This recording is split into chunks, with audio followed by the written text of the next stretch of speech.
later than you expect, but it happens. Anyway, a lot of things to do in life, employment, unemployment, etc. Speaking of employment and unemployment, in terminally unemployed news, if somehow you haven't heard, the illustrious Hassan Piker has unfortunately had his visa revoked from Great Britain and will no longer be presenting at South by Southwest, which he was, as a matter of fact, doing as a favor for a friend, if you weren't aware. Was that friend named Hassan Piker? I'm not sure, but I think that friend knows the friend whose name is Clout. So, as Goblin, okay. Yeah. Yeah, last name's Goblin. I can't remember the first name. Anyway.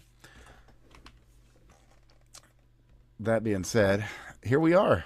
What a series of crazy weeks that it has been, with yet another crazy week on top. So, real quick, out the gate. Here it comes. The weekend, man. Mm-hmm.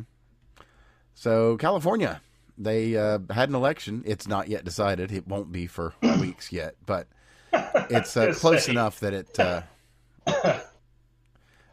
go to a runoff. So, the Indian chick... Runoff is an interesting word to use in this situation, oddly enough. Oh, there's lots of it in California, but that's a secondary situation. It's very, a lot of Indian cities, aesthetically, actually. Not so much demographically. I mean, yes, but more aesthetically Indian. I'll just leave it at that. Anyway, so it looks like Karen Bass and Spencer Pratt are going to be going into a runoff. And that means that between now and November, he's going to be doing more of his campaigning. And I don't know what she's going to be able to pull off other than to actually just do her job for the next 4 months. Now, I'm sorry, but that is crazy talk, sir. I know. It absolutely is. Which are you trying to get this woman killed? Well, just the heat stroke alone from having to go outside and talk to these plebs. I can tell you that the sharp crack of 65 to 85 degree air with 5-mile-an-hour winds. Oh, God, the humanity, sir. Yeah, it's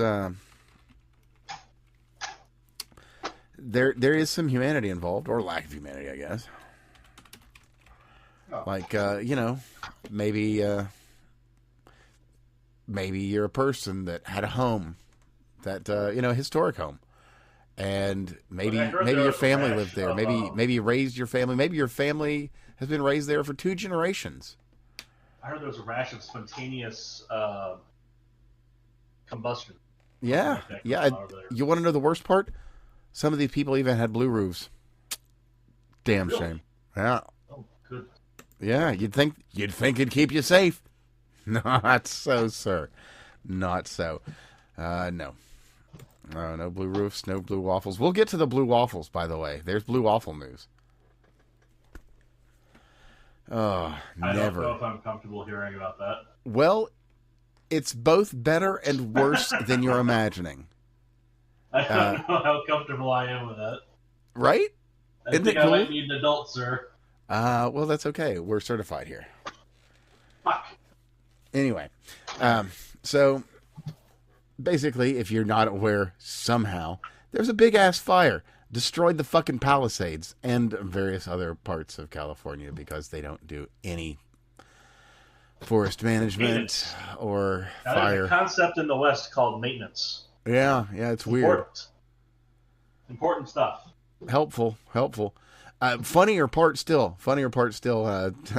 harkening back to what we were talking about before the show, is my people, my ancestors, as they roamed the plains, they knew what the fuck was up. They started forest fires, like, for real.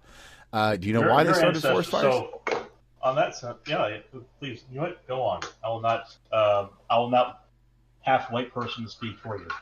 Thank you, sir. I will not half white explain it. Go for it, Mr. Red.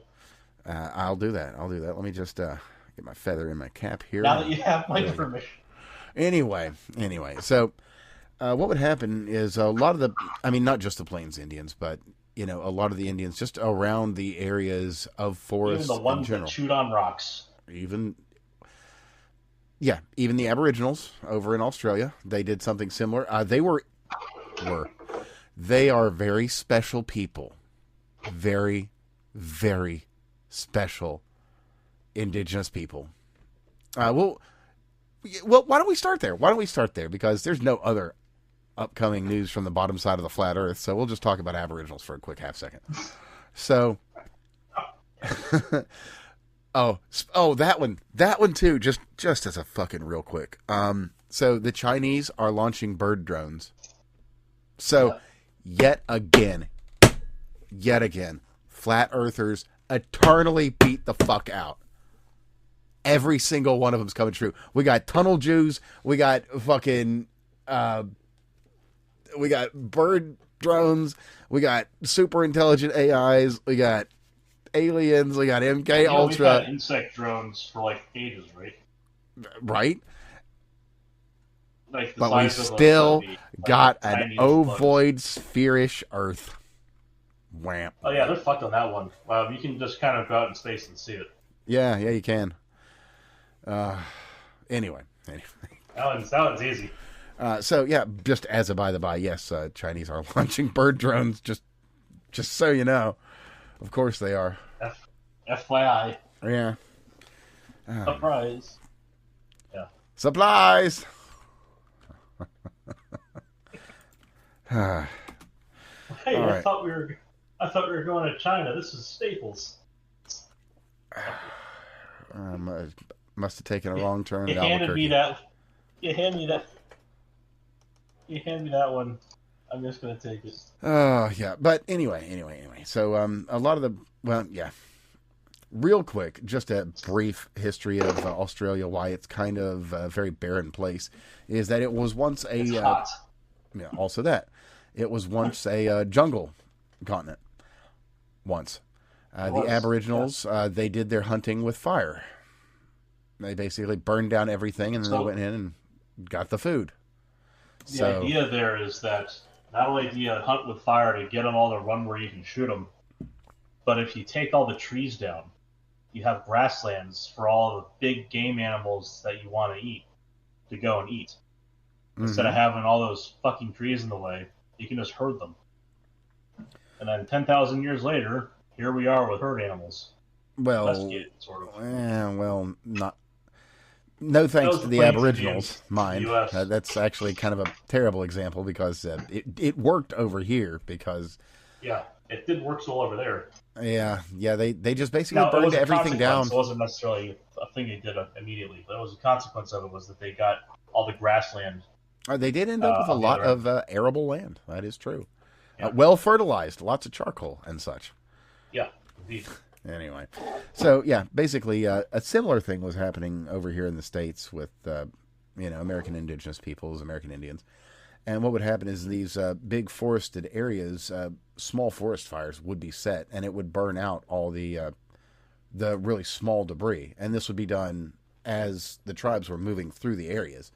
So it was done on a semi-regular basis. So what would happen is none of the big trees would burn down, but all the little stuff would be, burnt away.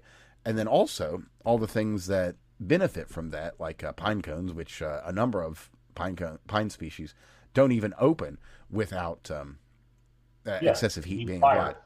Yeah, they actually need it. You need fire or you need a really bad summer. Either one will do. Yeah. Like, basically, you need fire. A lot of those bigger conifers over on the West Coast require it. Which is hilarious considering that's where a lot of the problems are. You think they know this shit, or worse, better yet, this one's fucking amazing. In California, they brought in from Australia to eucalyptus as almost a garnish on the shit platter that is places like San Francisco and LA. They brought in eucalyptus trees. And there's another one too. Combustible trees. Oh yeah, like eucalyptus oil. You could run an engine on eucalyptus oil. Right. It's toxic. It's great for coughs in small quantities, mind you, but it's toxic. Like it's not edible by local fauna. Yeah, there is literally one creature in the world that eats it. Yeah, it's a koala. They're Yeah, awesome, and we, but they we ain't got no koalas. It's the only one that likes it and can survive it. You know, there's a couple beetles or some shit like that, but you don't want them over here because they're pests. Yeah. But, you know, they give them options over here. They're gonna say, "Fuck eucalyptus, I'm getting the tasty shit." Pretty much. It's amazing. It is California planning to a T. It really is. So, you know, instead of looking to the native roots and doing what worked for fucking centuries, no, we're just gonna leave all that debris and then, you know, have a great big fucking fire and everything burns down. And well, you know, conveniently enough, forgot to refill the reservoir. Oops. Now that one pissed me off big time because the reason, of course, is they didn't want to harm an endangered fish. Oh, there's another reason too, by the way. They've got a secondary one. You're gonna love this. You are going to. It's delicious. So, because the reservoir is open, it needs to be covered. Okay, right. Fair. They weren't able to source the very specific type of tarpaulin that they wanted, and because of that, it's better just not to fill it. No, it's not. But and the argument that they'll have immediately is, well, what about algae? And the answer is, what the fuck about algae? Putting out a fire. It's like well, we can't fill that with our arable water, you know, with our potable water. You can have again. That was also another one of the arguments. We can't use potable water to fill it. Are you fucking shitting me? You don't have to drain it into the main water supply. If you want to clean it, like you can even dump it back out into the ocean later if you want to. The fact is, it's a reservoir that you can top up and then have water pass through.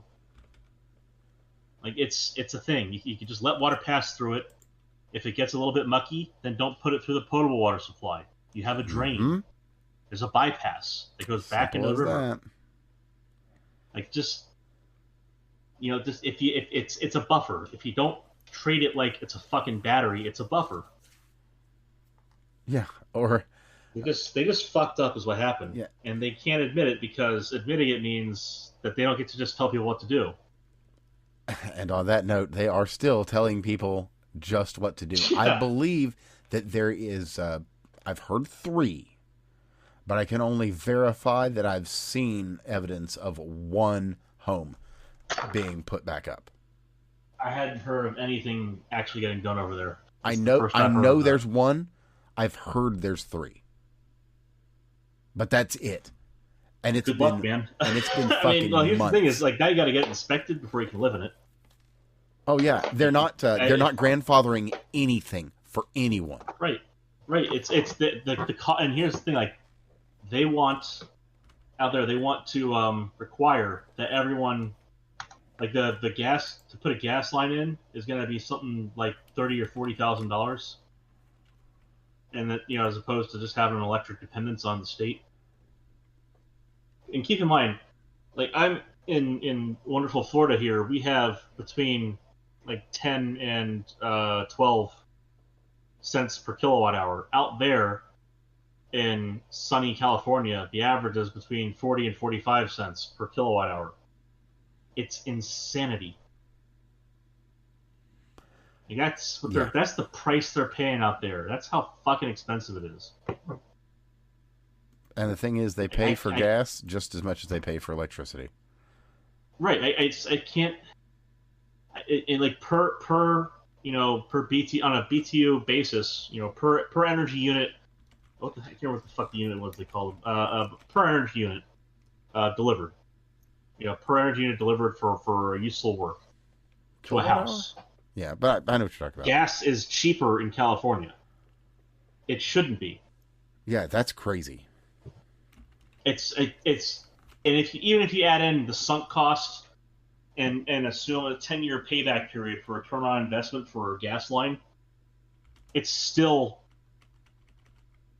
cheaper at your house. Like, the point here is there's an economy of scale when it comes to power generation. If you run gas through a line to your house, it should be more expensive than getting, like, on a per unit delivered energy, for, say, something like, not like, where you just getting the heat out of it, like cooking.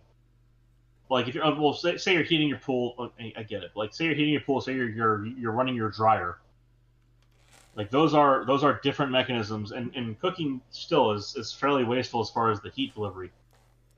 Like, it should be more expensive to run gas for something like your drying machine for washing your clothes or to heat your pool. These are things where it's more expensive and remember, we're talking about like a municipal line, not stored in the ground kind of gas. So it's not like having a gas tank, it's having a gas line to the city gas. That should be more expensive, just the way it's allocated.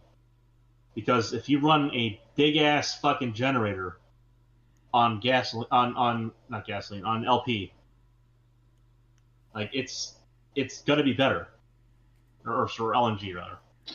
Well, whatever it is, propane. It's just gonna be. It's far more efficient. Like, it's as efficient as an engine will get because of the scale of it. Like, you're squeaking out extra percentages here. We're talking, that's the difference in terms of efficiency.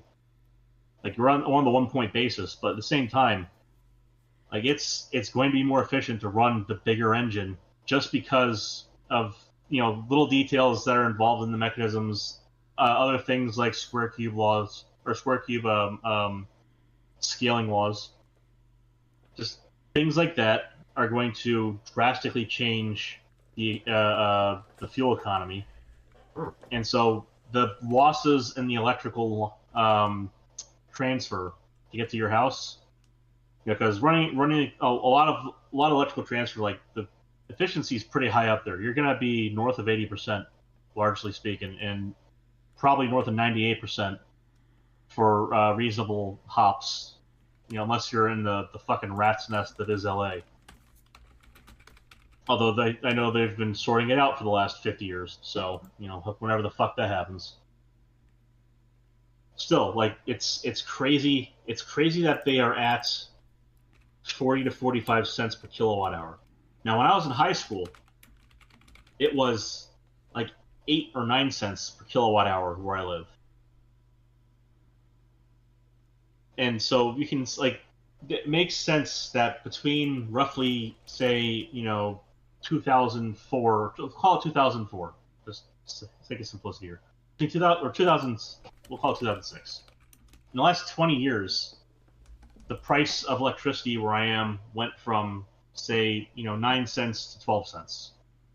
So that's a 30% increase, a 33% increase. That's not good, but that's roughly on track with the way inflation fucks your wallet. In fact, it slightly beats it out. 20% over a few years of COVID. Then you add in, like, the 2008 crash, 2009 crash, etc. Like, there's been some pretty wild spikes beyond the expected target rate of 2%. So, like, 1/3 increase in price is actually pretty good. So it's gotten slightly cheaper, including inflation here. In California, I would be surprised, especially with their one domestic oil refining company set to leave the state in a month or two. Like, they are going to be importing all of their electrical capacity besides a few offshore wind farms and a few solar farms, which are just not going to be anywhere near enough capacity. Like, they already have rolling brownouts right now because of the way they've set things up with their electrical system. Oh yeah, just on the go. They're going to so fuck themselves. It will be up to I bet you there's gonna be times where it spikes and they're gonna be close to $1 a kilowatt hour. Like, I'm calling that shit now. Like, they're just not going to be able to control their pricing. they're going to have to import oil. Like when we talk about, the United States has like 5% or less oil that it pulls in from Iran. What the fuck was that? I don't know. It sounded like a crash, though. Something must have fallen. Oh, okay. Spool.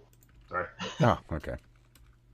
That makes more sense. Ah, okay. So it was a spool. It wasn't Bitcoin. Too, but yeah, that was me tossing some Bitcoin on the floor.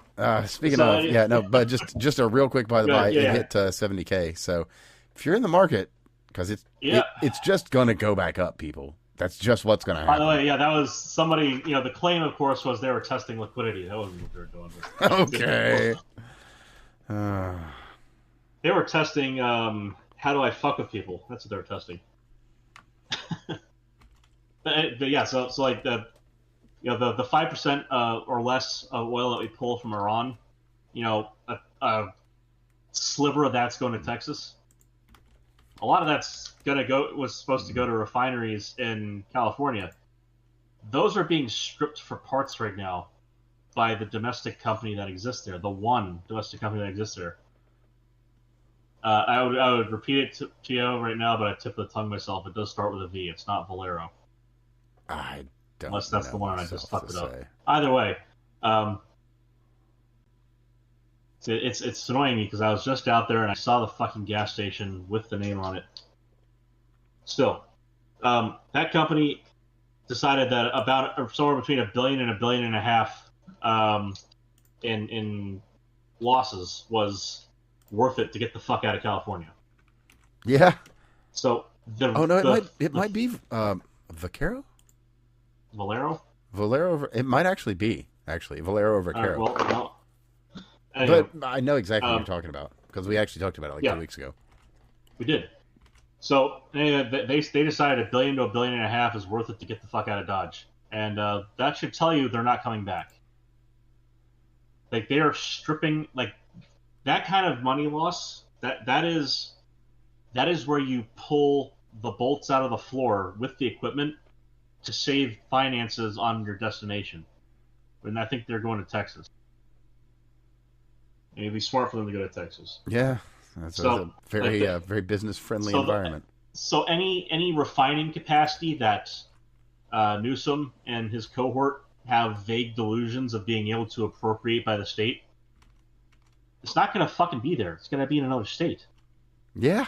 It's not going to be there. If that equipment is being sold off for parts to save cash or moved to save cash because they cost them so much fucking money to get out of there. Like the 5-year ROI on that is going to be wild. The 10-year break even is going to be iffy, but with the oil that's going to come in from Venezuela, I'm sure they're going to blow right past their target. Like they got out of there. They're taking their shit with them. Like they're going to have a lot of floor space to do whatever the fuck they want in California. Oh yeah. They're not going to have cracking towers. They're not going to have any of the refining units. Oh yeah, plenty of infrastructure ready to go. The oil they bring in, from Iran, the small amount of oil that they bring in from Iran to help them out over there, isn't going to have anywhere to be processed. So they're gonna have to import it and then try to convince someone else to refine it. I don't know what the fuck they're gonna do. If a smart California would go nuclear, but they're not. Yeah, they could literally just crack the salt out of the water and have plenty to drink. They could solve the entire problem that they're going through right now. And have no more problems. Electricity to 1 cent. Yeah, everything's done. All the problems solved. Here you go. They could drop the whole promise literal fix everything switch. They have one in California. Right. And keep in mind, this would be including the ridiculously inefficient retards who are currently at the helm.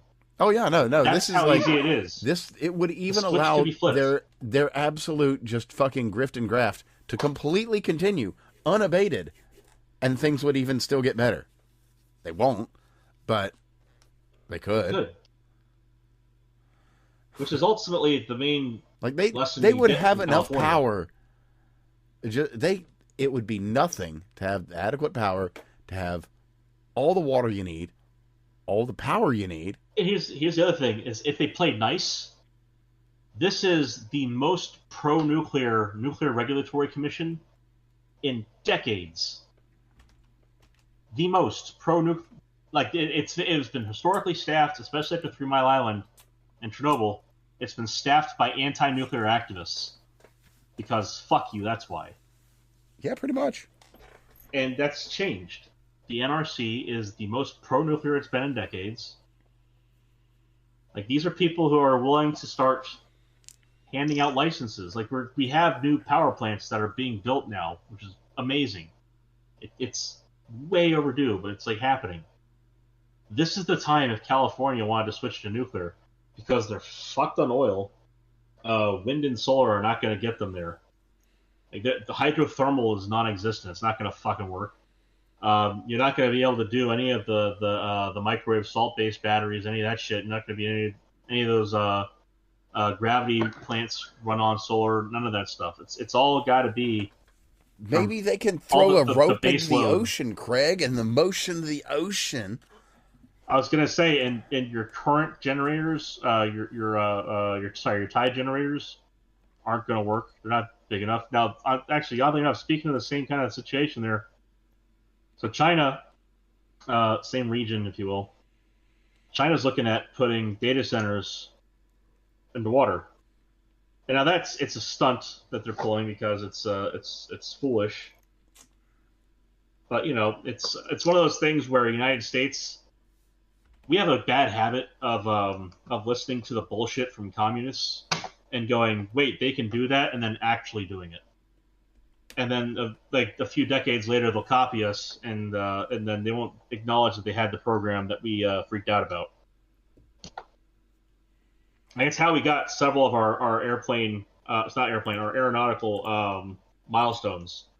Was just for going, holy shit, Russia can do that, and then doing it, and then Russia, quietly fires or kills the person who was in charge of it in the background while we do it. Mm. And later, they say, yeah, they can always do it, or oh my god, that's amazing, and then they copy us or whatever. Rest in peace, Comanche. You should have been, and would have been fucking dope. That was a cool helicopter. It was. Man. Like, the whole hypersonic missiles thing. Like, not only are we like, past. Oh yeah, no, there's literally no surpassed, use for a vastly, vastly expensive gunship helicopter, but man, it was so fucking cool. Well, we had the Apache. Like, it's pretty good. Yeah, that's fucking from the Vietnam War, man, and I'm not gonna lie. I love me some Creedence Clearwater. I do. But my cousin was flying those in the Kuwaiti insertion into Afghanistan during the surge. Like, just the war stories from that alone, worth it. Like, we'll keep the Apache. We'll keep the A-10 Warhog. Like, speaking of historical war stories, I saw a joke that I haven't seen made yet, and I've got to share it. This comes from a friend of the show, actual friend of the show, at Deeply Offensive. Generally well descriptive name. Anyway, so has anyone done a Maine Kampf joke about Graham for Maine Plattner yet? Oh, man. Now, Nice. I will say this. I'm not going to steal thunder, because as you can imagine, when it comes to Jew jokes and Nazi jokes, like, you got to go to the sources on those to get the good ones. So it's not that it's like been done on stand-up, but that's one of those ones that sticks out when talking about the little Führer up there. Well, But please do. It's not like if you have a canonical joke to describe the new genre for the rest of us, by all means, share it with us. I don't suppose I really do, but there it is. It's well said. Well said. It's well, in Graham's case, it's his fight. It is his fight to win or lose, as it Struggle, were. you might say. Yeah, I'm sure he would describe it as if he were Graham, he'd be like, I'm the top guy for this position, and I Oh boy. toten confidently can accomplish the tasks of the We are socialists, for National sure Socialists. Anyway, fully grown adults here at the Fake Untitled podcast. absolutely, we are 100%. Stand up gentlemen, you might say. Absolutely. We Speaking rise to the occasion. of standing up, we've of course discussed how the soda and EBT thing is played out with a number of the sugary drinks and snacks being made no longer available. What has happened though is in that community, don't know if you're aware, but they have discovered a not only a life hack but a money hack, sir. Oh boy. And this one, believe it or not, This sounds like it's going to make you lose faith in humanity for a little bit. well, you got to give them credit for the entrepreneurial nature. That's not helping.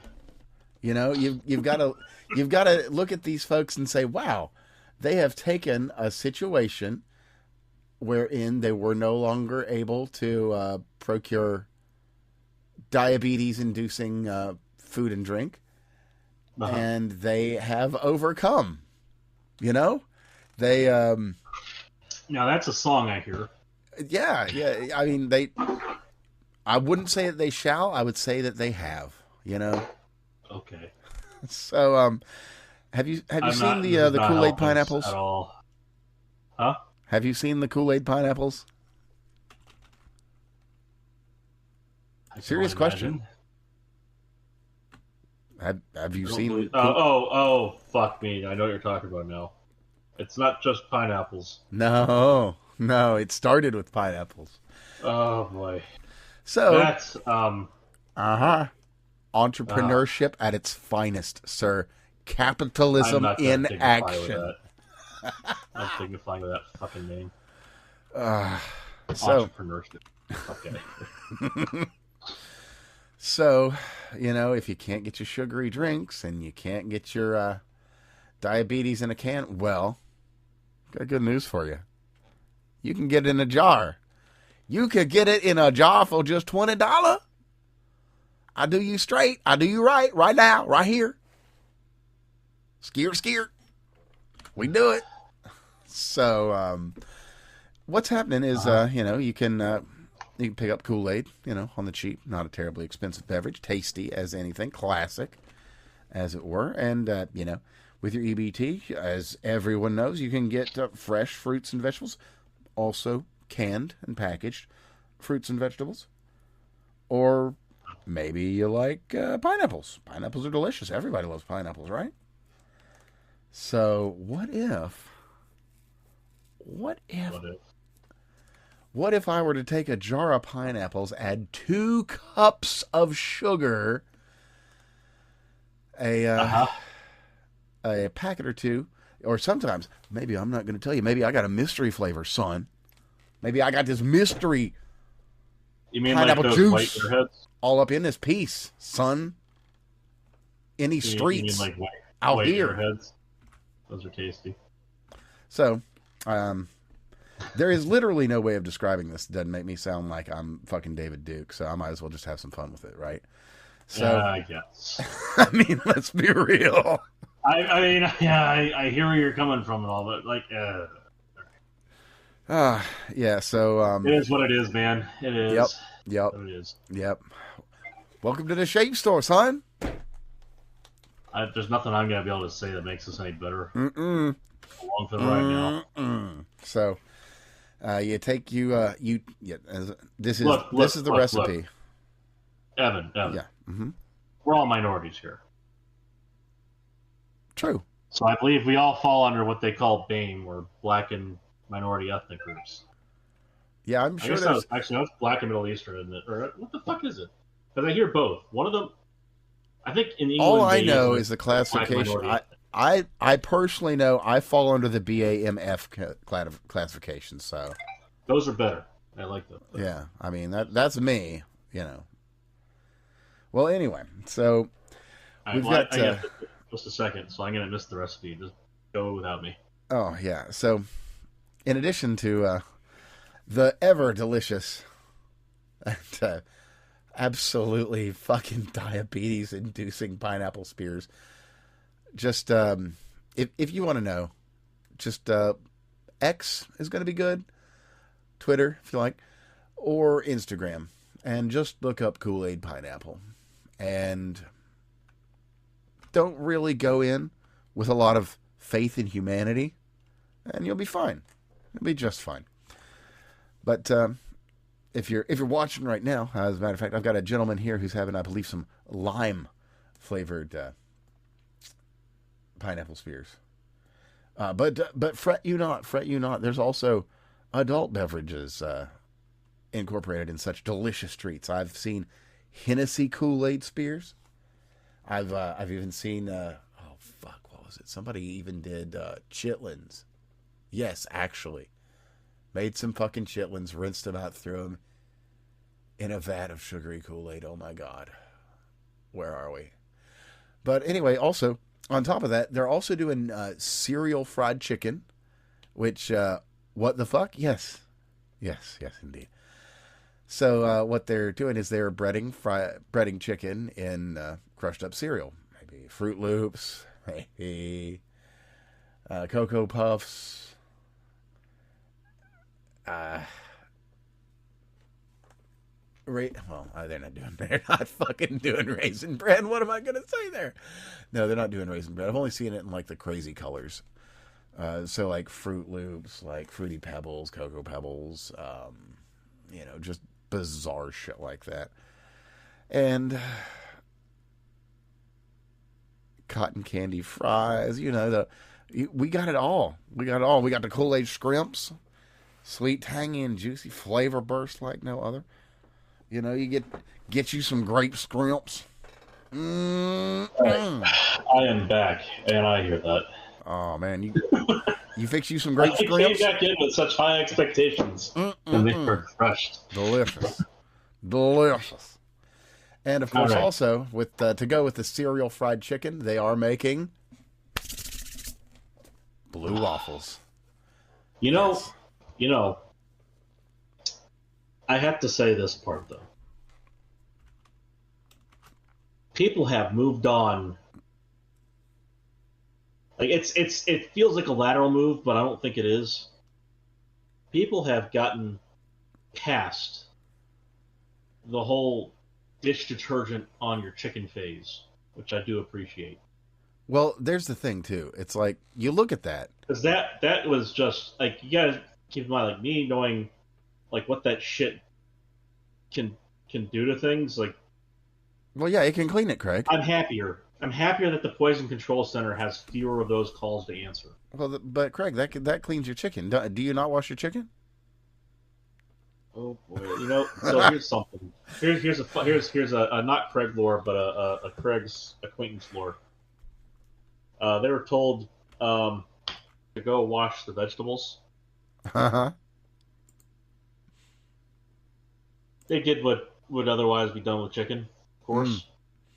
In the middle of pouring, not like hand soap, but dish soap. Mind you, of course, it was dish soap. The more cleansing of the soaps. Well, of course, it was dish soap they were pouring onto said vegetables. In the middle of pouring the soap on the vegetables was when this was noticed. Before suds. And so, of course, this individual was duly informed to my great amusement. At the kitchen before me, this person was informed when they say wash vegetables, they being the person who had said to do it, the person chastising said, when they say wash vegetables, they meant with water. And they said, but you said to wash them. And I could see the confusion. But you do have to wonder. I mean, to be fair, guys do this all the time with their wives. Put inside oven at 120 degrees, that kind of thing. But at the same time, never once in the history of all media and culture around you, save in terms of popularity in the last 10 years, never once in all of popular social media, etc., in this cultural zeitgeist, has an individual put fucking Dawn on lettuce. Wow, lettuce. Well, not just lettuce. Probably it was more than that. I just No, who the obviously. fuck dishwashes their lettuce? Like, I don't want romaine with a burst of bright orange color, you know? Like, it's just to riff on Tide Pod. Like, just, it's kind of like getting middle schoolers to unironically accept that Jenkum was not a joke thing that accidentally turned into a real fad after a bunch of soccer moms got suckered by it. You know, the whole fermented poop thing. Oh yeah, no, here we are. Yeah, it's like they're just so when they're dunking food items into Koolaid, I think that's just funny. Like it's goofy. Like I can see people doing that just for the memes, and it's relatively harmless. Well, in the Like I immediate, think, I mean, you know, diabetes well, and no, all. like you can go down all the health aspects of having sugar and preservatives and this, that, and the other in your diet, whatever. Like when it comes to, are you going to get hospitalized for eating a packet of Kool-Aid powder? Probably not, unless you inhale it like a retard. You Well, know, and I mean, to be fair, if you you go know, down that road, nobody's snorting Kool-Aid or anything here. They're just, you know, having you remember Pixie Sticks, right? some 2,000 calorie spears of pineapple. You remember Pixie Sticks, do you not? Oh yeah, sure. They are still a thing, by the way, but they're not easy to find. So we had a school trip, middle school trip, to whatever fucking theme park or whatever. It might have been a Busch Gardens trip or something. We convinced. Now I say we as in the royal we. I was just watching in the background. This was back when I had a Discman in the school bus. Like this was solidly back in the 90s. Oh, did you have 3-second forward or did you have 10-second forward memory? 3.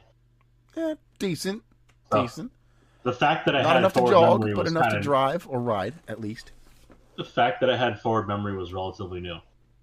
So this was solidly in the 90s. This was when I was in not middle school. Never mind. This was elementary school. This was right before I got in middle school. So yeah, that's about right. Anyway, circa 2000, just before or just after, give it that. We were in the school bus. It was middle school. We were in the school bus, and one kid, oh my god, he had a bunch of Pixie Sticks on him that he brought from home.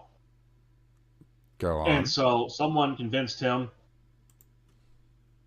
jam a couple of them up the one nostril, and after, you know, with open tops, to grab the bottom of them, rip off the bottom, and then just as he let go, inhale as fast as he could while plugging the open nostril. Oh God. Yeah, damn right. That window was painted funny colors. Wow. Like, okay, just to paint the scene for everyone, because there's going to be some younger listeners and or viewers, and you're going to be like, what the fuck are these guys talking about? You've seen the cinnamon challenge, right? Okay. This is a lot worse, and somebody did it up their nose. This one hurts from the end of your nose all the way back through your whole entire head. Yeah, then down into your lungs. All of your face and everything to at least the top of your lungs is fire. Now, this was only, of course, matched because, of course, that was hilarious. Somebody had a better idea at the end of the day after we'd gone to the park. And we had giant Pixie Sticks. Those are the 1 yard ones, yeah. So they're not just like really long, because Pixie Sticks in general are about the size of a number 2 pencil. These are the ones that are long, so the ones that are the big ones are long, and they're also like what kind of size would I say? About a centimeter in diameter. You know, on the order of that. Maybe like a half inch. About half pinky inch in size, diameter, basically. about pinky size, and they're like a yard long, like 3 feet. So, and they come about 2/3 to half filled because, fuck you, you're going to pay for them anyway. They call it settling. It's called bullshit. Yeah. Oh, by the way, if Uh, you've never seen them, they also sell nerds in those. They do. They do. They're awesome. So, because, of course, a half inch won't shove up your nostril, it will go through your mouth. And you can try to cover it with your nostril, and that was funnier because the one guy tried that and just got a pile of powder on his face. Because, hard to just like tip it up and inhale like that. But somebody decided that they got like down to the last few inches and like, fuck it, I'm going to try it. They cut off the bottom and tried to inhale. I think they probably were just going for a big gulp, but they mistimed it or something. It was not as intentional as the small ones up the nose. I would hope not. That sounds hellish. Again, a window was painted. This time one color. Believe that. That time, I'm very grateful that the chaperones and the parents that came along had the forethought to make sure there were a couple cases of water bottles in the back the whole time. Probably they're a bit warm at the end of the day, but that was like that last one was a bit of a hospital moment kind of thing. I never did anything. Well, I'm just saying, like the funny part about this of course is back in the era just after lawn darts. When they're starting to get litigious about everything, but not quite yet. The dumbest shit I did like that was add way too much country time to water. Like it's just what gets to me is that they allowed us to get the big pixie sticks after the one moron.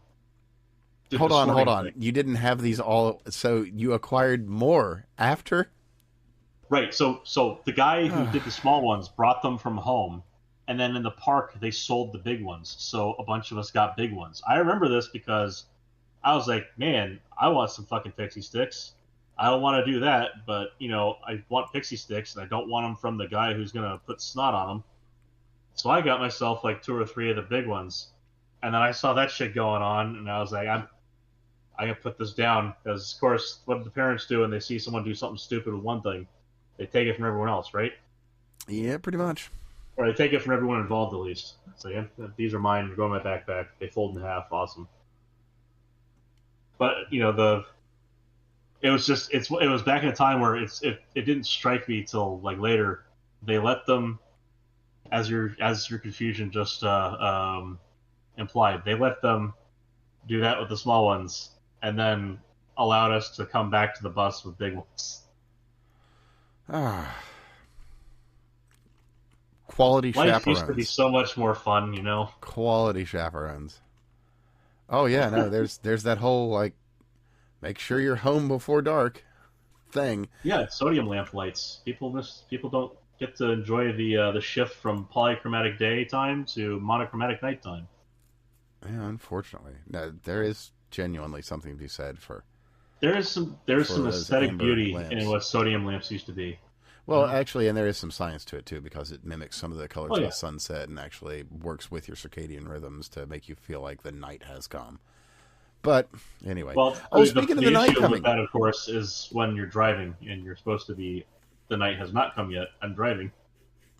Yeah, well, there's that. That's what caffeine's for. Well, I would have been grateful for a sodium lamp when I was out there helping my brother move, because holy fuck, the lights. We had a proper blind, mind you. Like before we figured that out. Good fucking god, the lights were right at the height of the window. We were on the 2nd floor. Ooh. At the hotel, just like god, fucking damn it. I hear that. So got a topic we're going to revisit. One that I honestly didn't expect to revisit. Alrighty. Harley Davidson. Uh-huh. They're not exactly back in the news, but there's a very good chance in the coming days that they will be. And unfortunately, it is for exactly the same reason as we initially reported on Harley Davidson some years back. They sounds like downright bad. They didn't fix anything, actually. Oh. Oh, Oh, indeed. yeah, that would be bad. They got a new hire, a new CEO, don't you know, who has a history at Topgolf and Pizza Hut. An interesting history. You know, when's the last time you A had diverse Pizza Hut? history. Their chief brand officer. Oh, they also have a new chief brand officer. Do they happen to work at P&G under the brand name Gillette too? No, thankfully. It sounds like a recipe but for pretty disaster.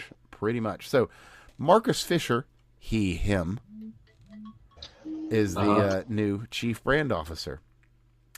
Now, I won't put the him, if that's something that you read, past him as an issue just yet, because a lot of corporate world still has that kind of performative bullshit baked into a lot of the stuff they do. However, I'm hearing that there's a lot of bad precedent building into a bad expectation. Yeah. Basically, as said, no changes. They're, long and short, doubling down. Like, they might as well have hired that chick from fucking Budweiser, you know? Yeah. So, yeah, I'll include a link here. It's a Robbie Starbuck post. He's got a 10-minute video, goes into all the details on it. But, yeah, they've kind of buried this whole thing. And he's just starting to dig into it. This is just from a few days back. So, there will be more. There will absolutely be more to this story. So, yeah, we'll be keeping an eye on that for sure. Beyond that one, oh man, there is so much that's happened over the last week. Mm-hmm. I guess a real quick one we should probably hit, because I've seen it only just mentioned here and there, and it's kind of a big deal. Is these just two National Institute of Health researchers that were trying to smuggle monkeypox into the United States. How about that, huh? Yeah. Funny old it's world. weird that they're trying to smuggle it in. You'd think that they'd just go and pick up a domestic sample. You'd think that, but no. So the NIH. But no, it's not news. So like, I'll say it like this: they did. When you get some kind of outbreak like that, you do take samples, of course, and you do have preserved samples at rise of incidence, so that you can later on, if you're going to do some research into these things, you can explore the kind of state of the how to put it, the state of the population virome, if you will. Mm-hmm. So the population of viruses that were out there present in the wild before it was being tracked, you can kind of get an idea of what was going on when everything took off. Oh, I've got a great source here. You take sequential samples after that. Like, you want to get that kind of point of origin to look at the directed evolution of it. And now, funny, well, not funny, actually. So like, importing it, so sometimes this happens, and it's a big misunderstanding, and sometimes it's not. So that's the part I kind of like. I'm waiting to see. Well, what I can tell you is I can give you a little bit of background. They're NIH employees. Like, if they're NIH employees, like, they're not, like, that is a vague enough category where I have to ask the question: are these people who are virologists?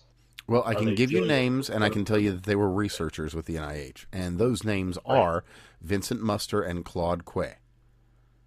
KWE. Right. So that could be Chinese. Which in America, in the United States, means like nothing as far as... Not necessarily, no. So there could be nothing to it. But right. They were on their way back from the Congo with a case carrying 113 vials, and their paperwork... From the Congo. When they reached customs, they told the agent that they had diagnostic equipment. How are the vials labeled? Because that makes a difference, we don't know. Too. We don't know. You see, this but that so said, again, but like, that it well, could hold be- on, Craig. But that said, be that they they're had just no documentation for any of the biological agents. like again, like they could have. So here's the thing: is if you're packing up a job site, it could be something as easy as they fucked up on labeling a box and took the wrong one. Could have, yes. Now that's the end of like the speculation on that, as far as I'm concerned. Like that's Now there's could another have- it could there's be anything another else. missed opportunity in this case though, and that is that they never did any of the paperwork on the back end. They never. Well, if you're not bringing in a biological sample and empty vials, for example, then there's no need to do biological sample paperwork. That's the part I'm getting at. Oh, sure, But sure. again, this was me an absence of information. That's giving way more benefit of the doubt at this point than even needs to be given. That's just like the innocent explanation I can think of is they fucked up and brought the wrong box. That's and a because possibility. it could be, if it's a heavy box, like, you know, you're not going to give as much of a shit about small differences in terms of volume on the inside making a change in weight. Well, Anyway, either way, out of the so the two researchers, I saw that they're bringing in the monkeypox, which congratulations, guys. I guess you guys have well, anyway, federal one prosecutors hell of a and felony Health and on Human the record. Services Now- are actually getting into this, and there's a potential of years of prison from this one because yeah, it is that's a big one. it is. It's a very very big deal. Here's the thing: even if it's generally recognized as resolving without complication, that is considered a deadly pathogen, and so that is WMD territory. Very potentially. As far as the DHS is concerned.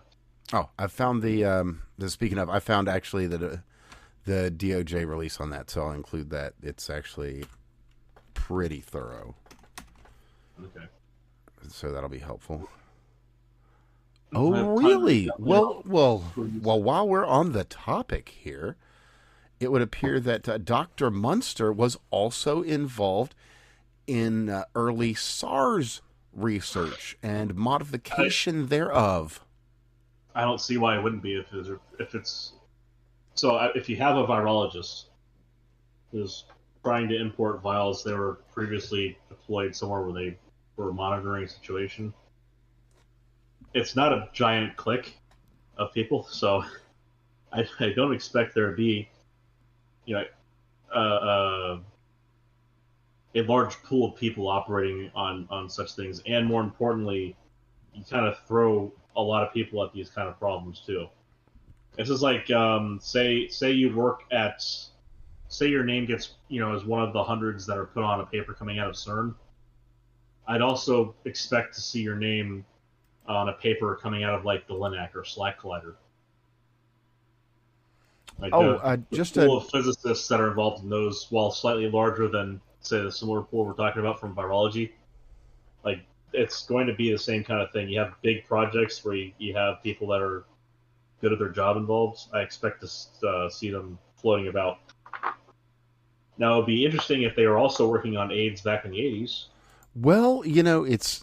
But that guy retired. Well, one of those guys retired. Anyway. Yeah. Anyway, I'd like to read from an email. Why, yes, that involves Ralph Barrick. Uh-huh. And, of course, Vincent Munster, the fellow we're talking about just now.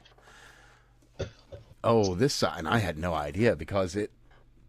boy, what a rabbit hole. What a rabbit hole. So, source email from a Vincent Racaniello, PhD, Higgins Professor, Department of Microbiology and Immunology, Columbia University, New York, from redacted to redacted, Sunday, February 9th, 2020 at 7:07 p.m.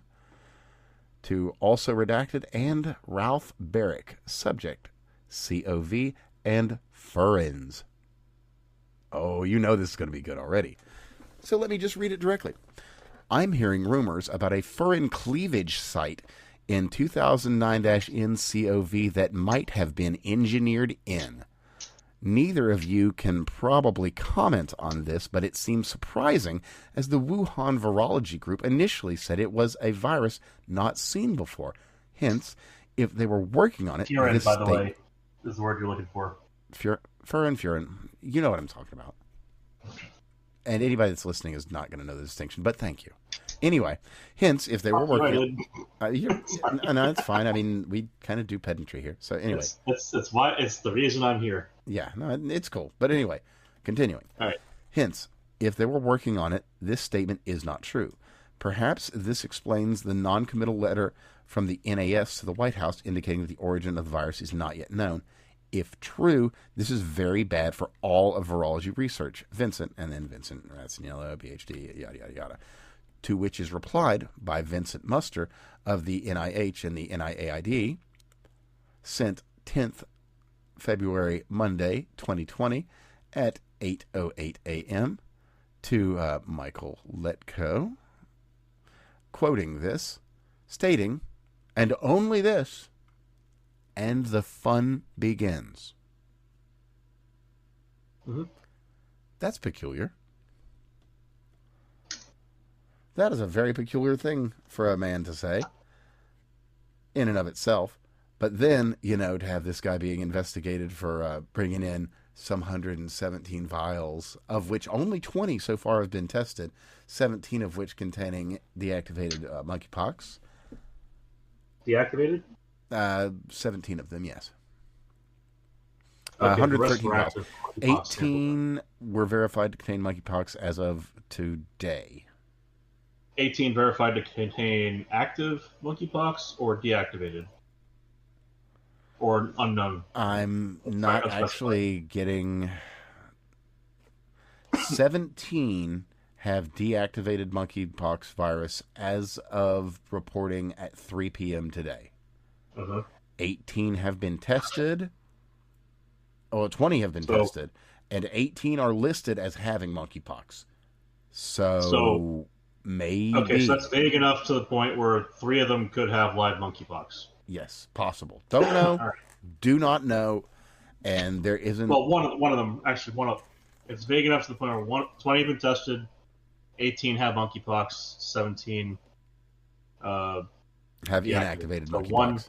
So one maybe could have live monkeypox. Now, mind you, there's still another 100, almost 100 other vials to be tested yet. So, right, yeah, that's just as a by the by. To be clear, there are 2 that contain purely human DNA and 1 that contains chickenpox.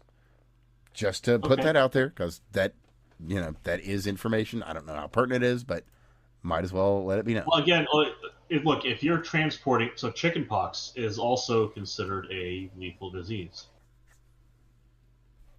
I mean, it seems a bit silly, like people die from chickenpox, so it is a deadly disease. Oh yeah, and I mean, if you're the kind of guy that's going to inject a furin site into a already extant virus, you're the kind of guy that might do something else interesting with an already extant virus, right? And look, like, you still require a license. You still have to coordinate transfer. There's a chain of custody requirement that's involved. It's non-trivial. Now, like, it's something where, like, you can have situations where someone might try, like, take a shortcut out of just easy getting shit done, like, fuck it, I'll just, like, maybe we missed this, we didn't catalog it or whatever. I'll just take it back in my luggage and get it in, and then we'll add it back to the pile in the lab. Or this is a thing of empty vials. Mind you, he does work at the NIH BSL-4 biolab in Montana. So, like, again, like this is this is where Steve would be handy, because he'd be like, these motherfuckers have got a lot of paperwork that they should have been fucking doing or something.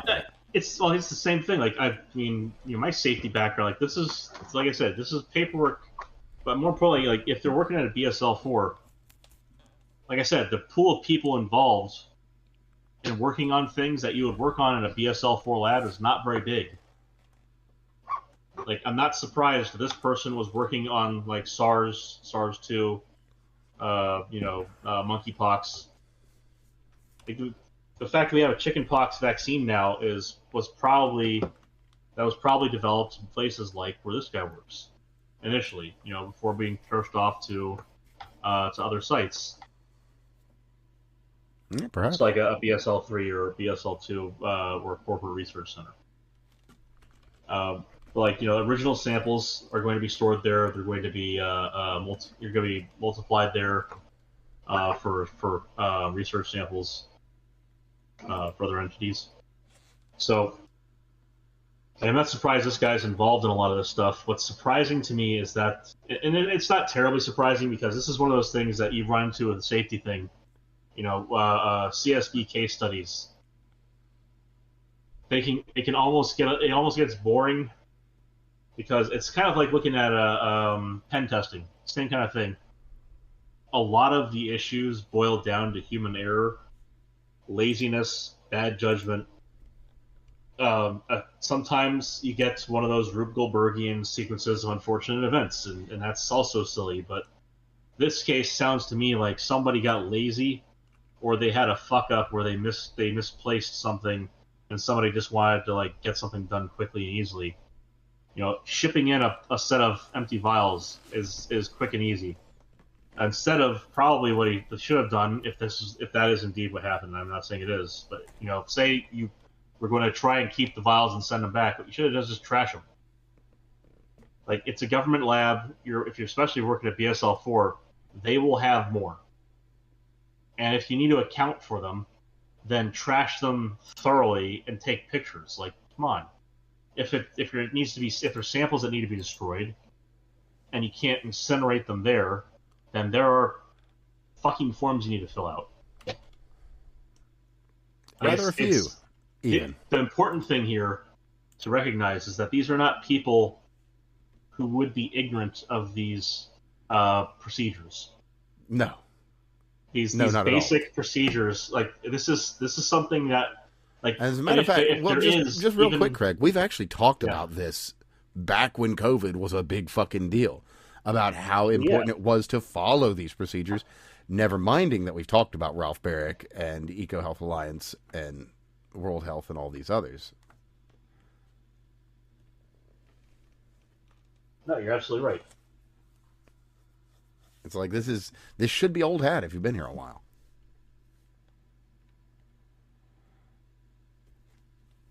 It's something. Yeah, it's frustrating, man. Incredibly. So the point is, not only should they know better, if they don't know better, they should know who to go talk to know better. And all of that part of the fucking job. And all of that just kind of leaves a bad taste in your mouth. It's like there is no reason that this should have happened, and hence the federal investigation. We'll see where it goes. We'll be watching that one. Yeah. I mean, keep in mind, these are also people, if you want to put your conspiratorial hat on, these are people who are targeted for conversion or extraction or various other oh yeah, they are high value targets. Activities. Yeah. High value. Other intelligence activities. These are people that you want to, foreign governments would love to get defection or actions, inappropriate actions, so hostile actions against us. Mm-hmm.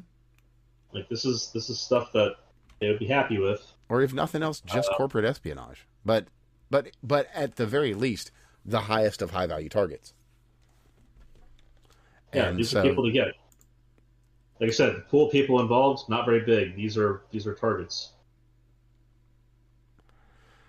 And on that note, we found one. I told you we'd be following up on this. And one of as of the last count, I believe it was 12 of the cutting edge energy, nuclear, and UFO scientists. Oh, right, yeah. One has been found. People went missing. Mm-hmm. New Mexico National Forest. Melissa Cassius, a Los Alamos National Laboratory. Unfortunately, not. Her body was found within driving distance of the city where she was from. Handgun was found near the remains. She would have been 53. Handgun. And I am literally just reading over this now, so I don't know everything other than that she was found. If there's anything of note, and there probably isn't. A group of at least 10. Like It moved on the at gun, least that kind 12. of thing. Yeah, and there's the other thing. Most of them left without many of their personal items and generally took a weapon. Yeah, here we go. Family members. Cassius was reported missing June 26, 2025, after failing to show up to work or to return home that evening after visiting her daughter. State police said family members later found her personal belongings, including her ID, purse, and cell phones, which raised concerns about Cassius' whereabouts and well-being. She was last seen walking along the highway wearing a backpack. And that was the last of it. She was just recently found. Is there a... Nope. I don't have anything other than that she was found probably a bit before the 1st of June, but it was reported on the 1st of June. Oh, over the weekend. So that would have been... Okay, probably the 29th to the 31st at some point. She was found 29th to 31st of May, so... Wow, that's not good. So the medical examiner's office will continue to conduct tests to determine the cause and manner of death, according to police. They shared her identity Saturday. None of the rulings have yet been made. And let me just see if they've got any updates. They do not. So... Okay. We'll be keeping an eye on it. But yeah, again, she left without her personal belongings, with a backpack and a gun. It's all very weird, man. Very, very strange. And I wish I had more to it, but I don't. And well, I will say this. I've been to New Mexico. New Mexico is not like California. You can actually just kind of go out into the desert or the wilderness because it's not. It's managed, so you're not going to get eaten by a cougar or a bear. You might, but you're probably not going to. It's relatively Mexico, safe. You're going to have a lot of desert to get lost in. Yeah, but you'd have to walk quite a while before you did. You would have to, and she apparently didn't go tremendously far. She apparently didn't go tremendously far at all. So, yeah, I wish I had more to say here. I wish I had like some kind of answer, weird, something. There is no answer. There's nothing. It doesn't make sense, and here we are. Let me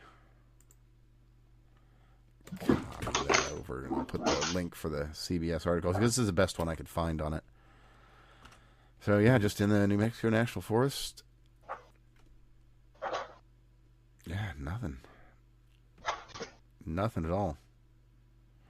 Yeah, the state, they've got nothing. State police has nothing. Family's got a statement, but I mean, yeah, nothing. Just confirmation. The remains found in Rio, Chiquito, or Melissa. So there we are.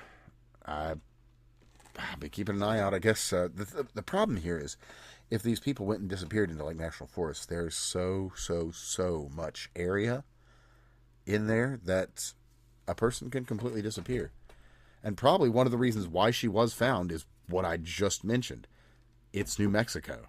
It's relatively safe. There's not a lot of predators. Otherwise, her body might just be gone. Yeah. Well, just it doesn't take very long, especially in place, say, like the Everglades kind of stuff. Like, it doesn't take very long for a body to oh yeah, that'll just take it right down to nothing.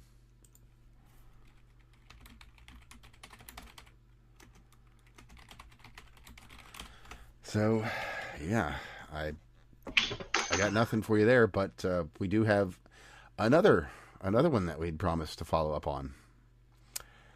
Has some movement, has a lot of movement, a whole lot of movement. So I told you we'd be keeping an eye on the Henry Nowak situation. They released the footage. Indeed. It is still redacted. It's not all there, but what is there is terrible. It is It's not good. So, I've people seen say a lot of things about the George Floyd footage, and I can understand if you've been fed a line of bullshit all your life, that you believe that, the evilest people in the world did something terrible, and you don't want to look at any of the evidence, and you just want to believe from the bottom of your heart that this guy was choked out. You don't want to look at the autopsy. You don't want to listen to the testimony of the drug dealer in the car at the same time that told him he gave him fentanyl. You don't want to pay attention to any of that. Okay, fine. So a guy is held and says, I can't breathe. Okay, so they lay him on his side and give him a chance to breathe. Still can't, mind you, because his lungs had turned to fucking jelly.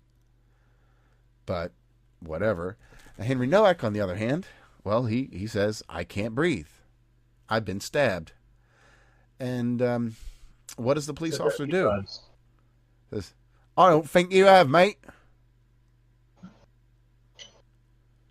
That's what he says. And then in the background, you know what you hear? You hear a bunch of Sikhs talking about, he's racist. He's racist, mate. He's a racist, mate. He took me turban, mate. He knocked me turban off. He touched me face, mate. Yeah. And it's infuriating. It's absolutely infuriating. And then just because you can hear it. You can hear it in his voice. You can't hear it in George's voice. George's like, I can't breathe. I can't breathe. But you know what you can hear in Henry's voice? You can hear the blood. You can hear that blood gurgle in his lungs as he says the words. And what do they say? I don't think so, mate. I don't think so. Not today, mate. Not today. Not on my watch. So, one of those police officers... Not orcs. They're just close to it. I wouldn't speak so poorly of them. Orcs are higher level creatures than that. At least more compassionate. Oh, they're imported. So anyway, this Digwa family, they're apparently going to be under investigation. Don't know where that's going to go. The mother has been convicted already, which is good. Yeah, the whole family needs to be investigated, and well, the rest of the family just needs to be kicked out. The brother, well, no, because that's the thing. They all assisted and were accomplices in the murder, and must be investigated. No, you're thinking too small. No, I'm just thinking where it starts. No, you're thinking very small here. I'm not saying that like the mother, the father, the brothers, whoever. I mean, the rest of their support structure that kept them there, as in their family. Oh no, Craig, you're thinking too small. Because there weren't just the Digwas that were accomplices. I know. There were 3 police officers that were accomplices to that murder. No, and they deserve This is a one-upsmanship one, and I'm going to win on this one briefly. I will have my battle. You can have the war. But you see, it wasn't just 3 police officers. It was Keir Starmer should be drawn in... Anyway. I mean, come on, we're American. He's not going to be drawn and quartered. We should hang him by the throat until his feet stop kicking. So... If you do that, you can't display a piece at every corner of the kingdom, Craig. Hello. But you can put the head on a pike first. Well, you can, but you can only do that in your capital. What are you going to do? Put it on tour? Jeez. And a golden casket, maybe. Speaking of which...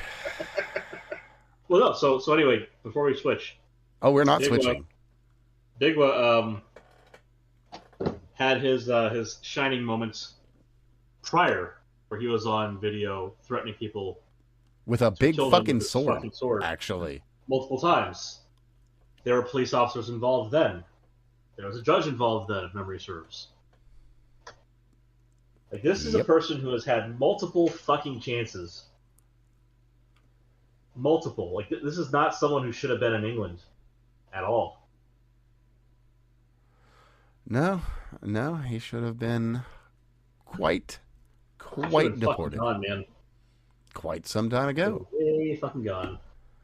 But no, you have you've got guys like Keir Starmer that like back when he was a barrister, back when he worked in law, his office handled the Jimmy Savile case, and I don't know if he personally made the call to drop all charges against Jimmy Savile. I just know that the lawyers in his office did that. Was it on him? Don't know. But he was there, and he certainly let it happen. Don't know what more to tell you than that. Unfortunately, there isn't much more to tell you than that. Because, as we've spoken about regarding Britain, they are not nearly so free with their information. So, here's what it is. Speech in general. Now, speaking of that, speaking of speech, I learned a new form of speech just recently over in England. Not myself being there, but just observing, ever so casually. It turns out that sometimes words are not enough. There's an interpretive dance maneuver that you apparently get to do in Southampton. Involves I can only describe as binning, but not like in a sorting sense. Well, honestly, I have heard rumors of complaints of flying bins, but I don't think so, mate. Well, I don't think so, mate. I don't believe that, mate. Exactly. I don't think that's reasonable. I don't think that's reasonable. I don't think I believe my eyes on seeing such a thing.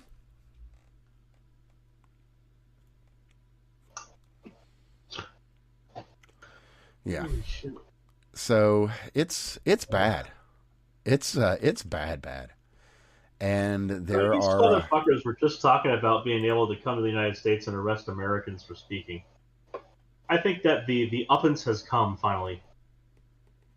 It seems to. It really sucks that it took a young man dying to get some of these people to. I've been telling my friends in England to take back your fucking country before we have to go over and do it for you. Yeah. I really don't want to have to go through that. Now, I have an unsourced statement here, and I'll just read it out. A number of officers in Hampshire police responsible for the arrest of Henry Nowak said they felt, quote, controlled and pressured to feel certain ways, end quote, after receiving their mandatory DEI training. So one of them felt slightly bad about killing a kid. Well, I've got this thing that's niggling at the back of my mind, as if they were just following orders. Yeah. Yeah. You see, I've seen just a lot of following orders. See a lot of that kind of discussion going around too, and frankly, it's not unwarranted. It's not. Now, this is not to speak of the police. Because also we should mention Rupert Lowe. Rupert Lowe gave a speech just a few days ago. And he shared some information that an inquiry that he is a part of was able to acquire. That was a very interesting speech. It is a horror meted out upon the girls of Britain. I can tell you, after having read the stuff that happened to my ancestors and my relatives during the course of time since the expulsion from Israel and up through the Holocaust, this is the same kind of medieval shit I expected to hear about coming from Muslim rape gangs. And it should turn your stomach. And I'll say this with the same measure that, my forebears had said to me as a Jew. You must bear witness. Do not turn away. This is the history of your people. And that now applies to young girls in England. And that's terrifying. And that's very sad. Yeah. It's... Damn any motherfucker out there who says anything remotely equivocating on the basis of that. This is what happened in England. And that is the takeaway message from it. This is what happened. These little girls were sold down the river by their own fucking communities. And worse, unfortunately. And worse. So let's dig into that. That's what happened in England. Because... And that is something that they cannot say that any less of a way than that. That is what happened. They were allowed to be raped and tortured and killed by foreign fucking invaders that were invited in. And sold. Quite literally. By foreign fucking invaders that were brought in to their communities that they thought were safe, that their parents thought were safe. But wait. They went to the people who they trusted to take care of them after such horrible events. And they were told they asked for it, and it's their fault. Oh, but Craig, that's not only what happened. And that's if they got to the point where they could do that. If only it were that bad. If only. But no. In fact, they went to the police. That's what I said. They went there. And what happened is... Oh, no, Craig, no. You asked for it. Some of them were fucking arrested. Oh, no, sir. Intoxicated so young. Oh, no, sir. And that's not even the worst of it. And that's not the worst. Because it gets worse yet. Because some of those police joined in on the raping. That's true. Some of those police, they went to them to be saved and were further victimized. Right? It's quite disgusting. So again, you must bear witness, England. Mm-hmm. So what are the 3 words that we all put to George Floyd? Oh, yeah. And what are the 3 words that are burned in the mind of every person that has seen that fucking kid drown in his own blood? Oh, I know what the words are. All lives matter. You know, it's funny you mention that. It's funny I did, isn't it? It is, because all of a goddamn sudden, we got a bunch of fucking lefty boys that are like, actually all lives matter. You know what's great about them? You know what's fantastic about such hypocrisy? It is so easily laid bare by their own fucking posts on social media. You remember that thing I've said before about this, the goldfish memory? Yeah, I think it was a couple years ago I said it. The goldfish memory not lasting as a utility for much longer. Purely from the ease of people being able to sort and collect the sum of someone's hypocrisy in such an easy manner that it's like sharing an MP3. It's functionally, there's no cost to it. So it becomes so easy that it's impossible to deny it. That their words will be shoved in their faces.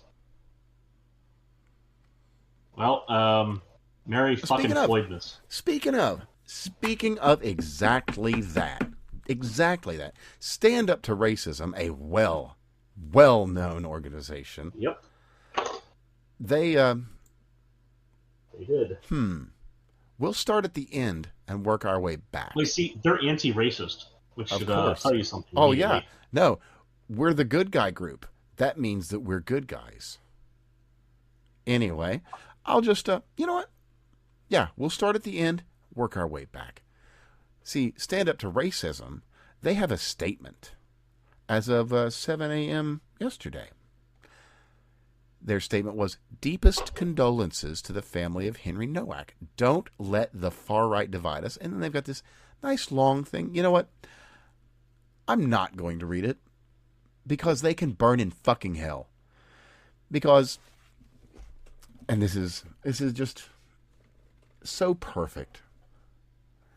They went to his vigil just a few days ago, and they protested his vigil. And they called the people that went to his vigil, which I'll just make a quick aside here. The folks going to his fucking vigil had to wear masks so that they couldn't be identified and tracked, And harassed. debanked, fired, attacked. They had to pay their respects to a dead fucking kid incognito. And it's because of these fucking pieces of shit. So, yeah. Stand up to racism. They were there that very day. But they weren't there to show their respects. So it takes a lot of nerve to say some shit like this. A lot of nerve. Campaigning against racism, fascism, Islamophobia, and anti-Semitism. I don't believe you. Yeah, I don't believe you. You know, it's funny. This is something, what's his name? The blue retard. This is something Nux Taku says, which I genuinely tend to agree with. You have it's kind of the race realist retards out there. You know, your Fuentes types as well. You know, basically you have a lot. You have the two ends of the horseshoe, right? You expect them to meet, but there's one side of the horseshoe that is consistently far more violent, like by an order of magnitude or three, than the other.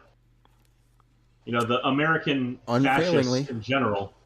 American fascists in general still tend to be, probably through no fault of their own, meaning they simply lack the power, relegated to pursuits of intellectual dumbfuckery. Well, you know what? Whereas Just a real quick point on that. Just a real quick point on that. As X, Twitter, whatever you want to call it, is the perfect palette to display it. You can you look up an account. Cunny Rapist 1488 is going to be the nicest person that you ever met, and then you go and find Fascist Fighter Dad with 5 blue waves. That motherfucker Right. hates black people more than David Duke. He hates black people more than people can even appreciate. Like, he hates black people as much as Graham Plattner loves Nazis. You hear me? There you go. Oh, and speaking of fucking Nazis, just as a real quick, we have finally got a little bit of reporting out of European press regarding Henry Nowak. Out of the Lugan press, as it were. I'll just read the title from Norwegian media here, because anyway, from VG, killed student with knife, sentenced to life in prison. Police handcuffed the victim before discovering the stab wounds with a picture of Henry Nowak holding something hidden in his hand and looking over his shoulder.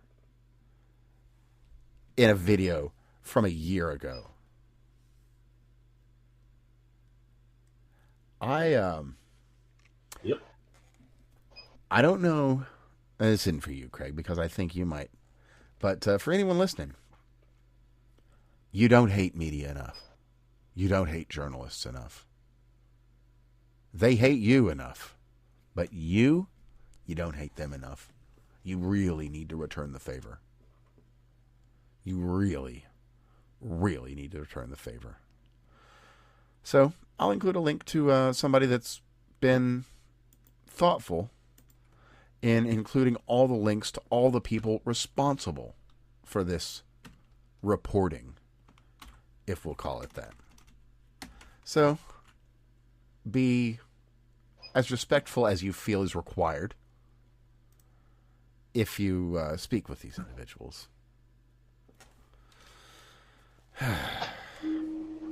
And well, it's a good thing I don't feel that a lot of decorum is warranted on a platform like X.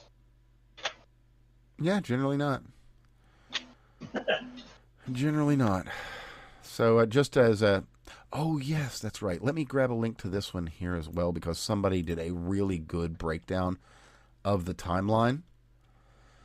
And just to give you a real quick once-over, he was stabbed at 11:30 p.m. Greenwich Mean Time. He was pronounced dead, and if you're watching the video, you can see when it happens. He was pronounced dead at 12:37 a.m. Greenwich Mean Time. So to give you the numbers that I am aware of, he spent 67 minutes dying, and 60 of those minutes he spent handcuffed or in custody. The great majority. Mm-hmm. It's kind of wild. It really sucks. Yeah. It's terrible. It's absolutely terrible and unconscionable. And here we are. We've got a death that is genuinely worse than George Floyd from a pure metrics standpoint. Just from the optics, just from everything. You know, Derek Chauvin didn't say anything to George Floyd. He wasn't like, fuck you, boy. Just did his job. And he's still in jail. These fuckers, they're responsible. The guy standing next to him is in jail. Yeah, the dude that's standing away from things like, back up, everybody, back up. That dude.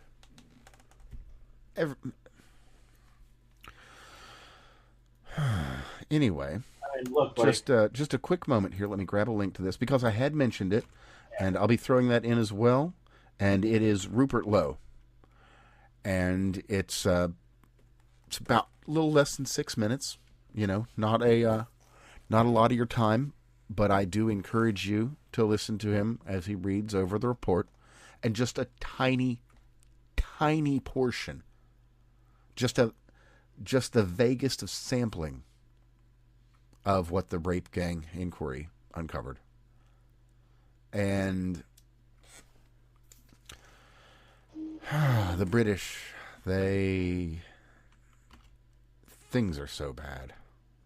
They are so bad. They have been betrayed. Their system exists to destroy them. I can see no other way to put it. It's the purpose of a system is what it does, is it not? It's just there it is. So look back in anger. Look forward in fury. I don't know. That's all I can really say there. Never let go. Don't drop this ever. It's too much. It's too far, and no one deserves this. Yeah. So I'm not going to drag this shit down any further. So let's drop something that's a little bit better. So we got an executive order out of Don Treasy here just a few days back that is very interesting. So I'll just read out here. Illegal immigrants and foreign fraudsters steal billions every year. That was capitalized if you hadn't guessed. You know what? I'll just read it straight.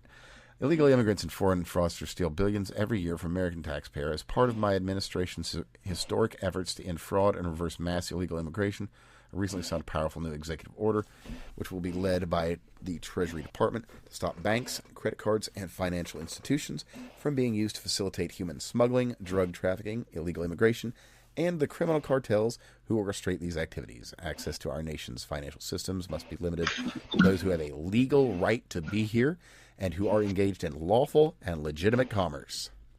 Bank accounts being used to enable illegal immigration or to store welfare received by illegal aliens will be shut down, and funds will ultimately face impoundment and seizure so they can be returned to taxpayers It is not ludicrous, but profoundly dangerous that any illegal alien can simply present a blue state driver's license or Biden border document and have unrestricted access to the United States financial system.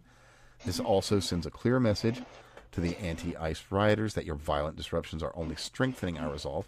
My executive order will also allow us to stop billions in leaving our country in all manner of criminal activity. It's been said that this measure we are taking is the most effective means of reversing Biden's border invasion. We shall soon find out. President Donald J. Trump. Thanks, Donald. Yeah. That's a big, big step and a great one. I'd like to see remittances taxed at 100% also, but this is a good step. A very good step. So, basically, another step to remove illegals from our monetary system. As it stands now, they've been removed from larger portions of banking, like you can't get loans, you can't get IRAs. I think you can't do. There's a whole lot of shit you can't do now. That was like, how in the fuck have they been able to do this the whole time? Like, I think they finally ended the business not loans, sorry, the grants from the government to start businesses. Hi. And then the other one. So, if somehow you haven't heard of Lego, there's something going on right now involving a YouTuber named Ben, Reckless Ben, if I'm not mistaken.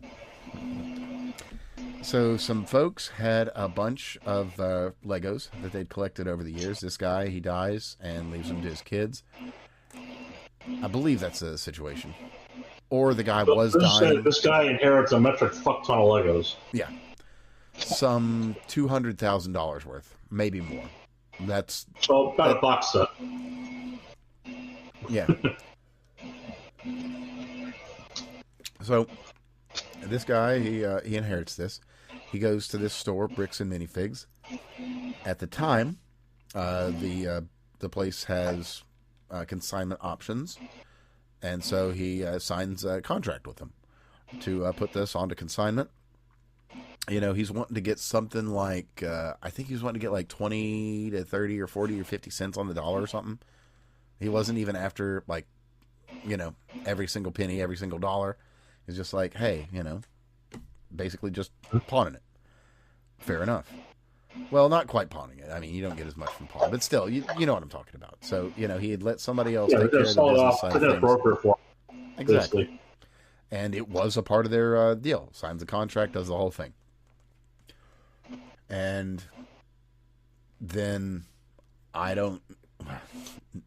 somebody does. But it is very unclear how it happens, but the business changes hands. And corporate, so we're told, makes the decision to just close out the account. With no payment, no returns, no nothing, just, hey, sorry, we don't do that. And we never did.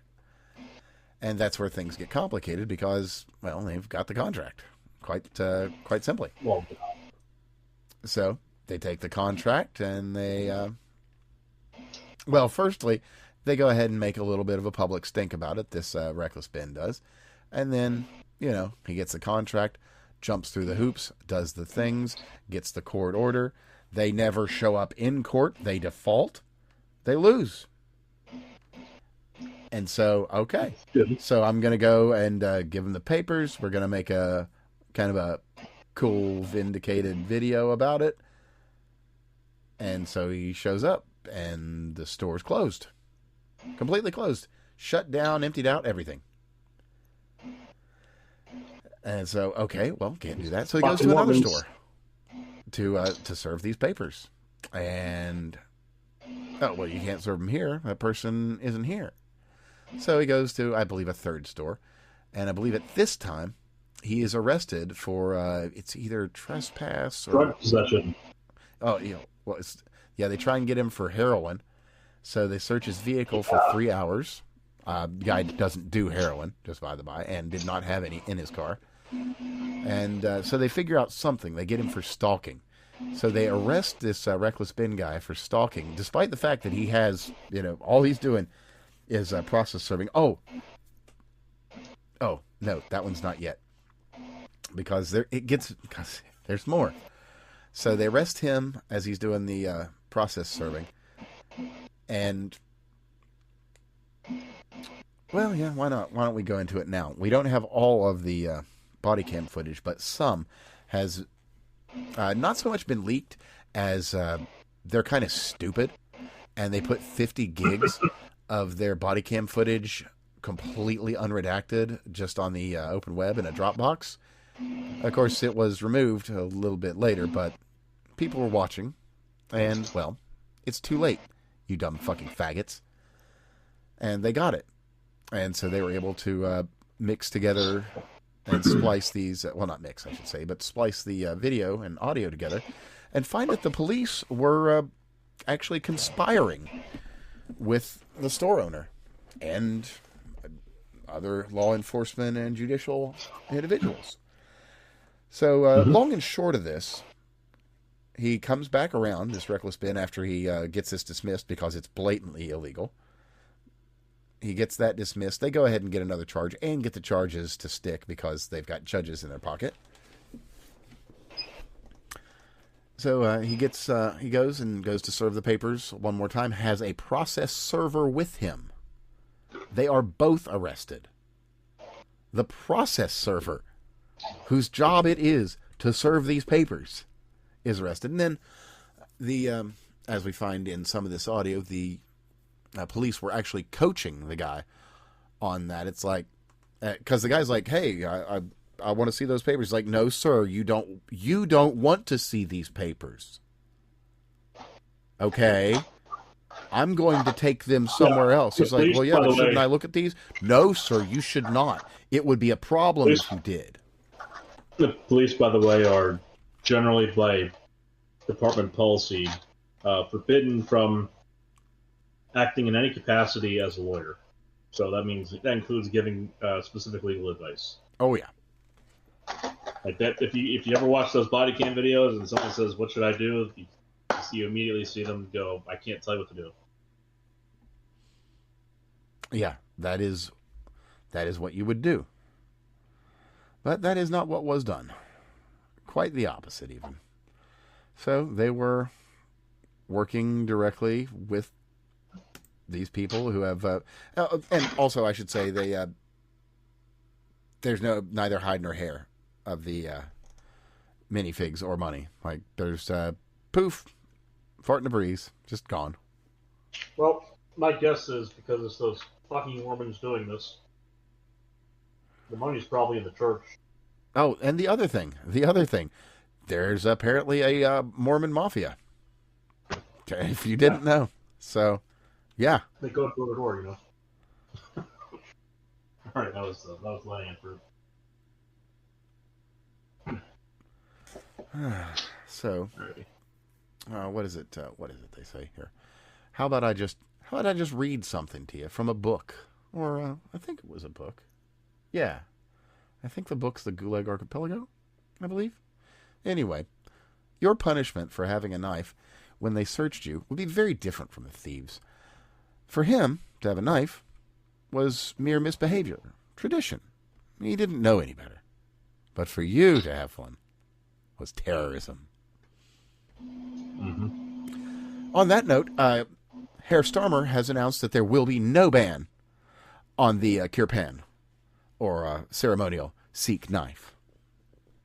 How? Now, what's interesting about that is they the way in which many Sikhs get around the whole requirement is they will wear a ceremonial one that's like, you know, the size. Oh yeah, there's a little pin one that you can wear that's like about the size of a quarter or a pound note. They have these little teeny ones that you can wear on a necklace and so on. Mm-hmm. And those tend to fulfill the religious requirement. That they do. In a way that is acceptable. They do indeed. Yet still, he was known to them. Isn't that funny? How frequently? Yep. How very frequently this happens. It's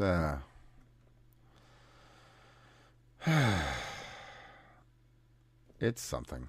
It's really, really quite something. So the other thing. Which other thing? Oh, man. It could be anything. I could be going anywhere with this. Actually, I'm going to the Lone Star Tick.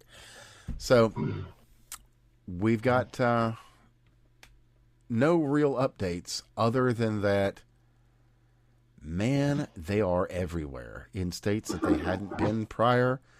And we have reports of boxes full of ticks being dropped by drones. That's it. No follow-up. Just there's boxes of ticks. Here's something that we've also done before in the past to address rabies. There was a time where it was not uncommon for chicken heads, frozen chicken heads, to shower the forests of the UK and the Americas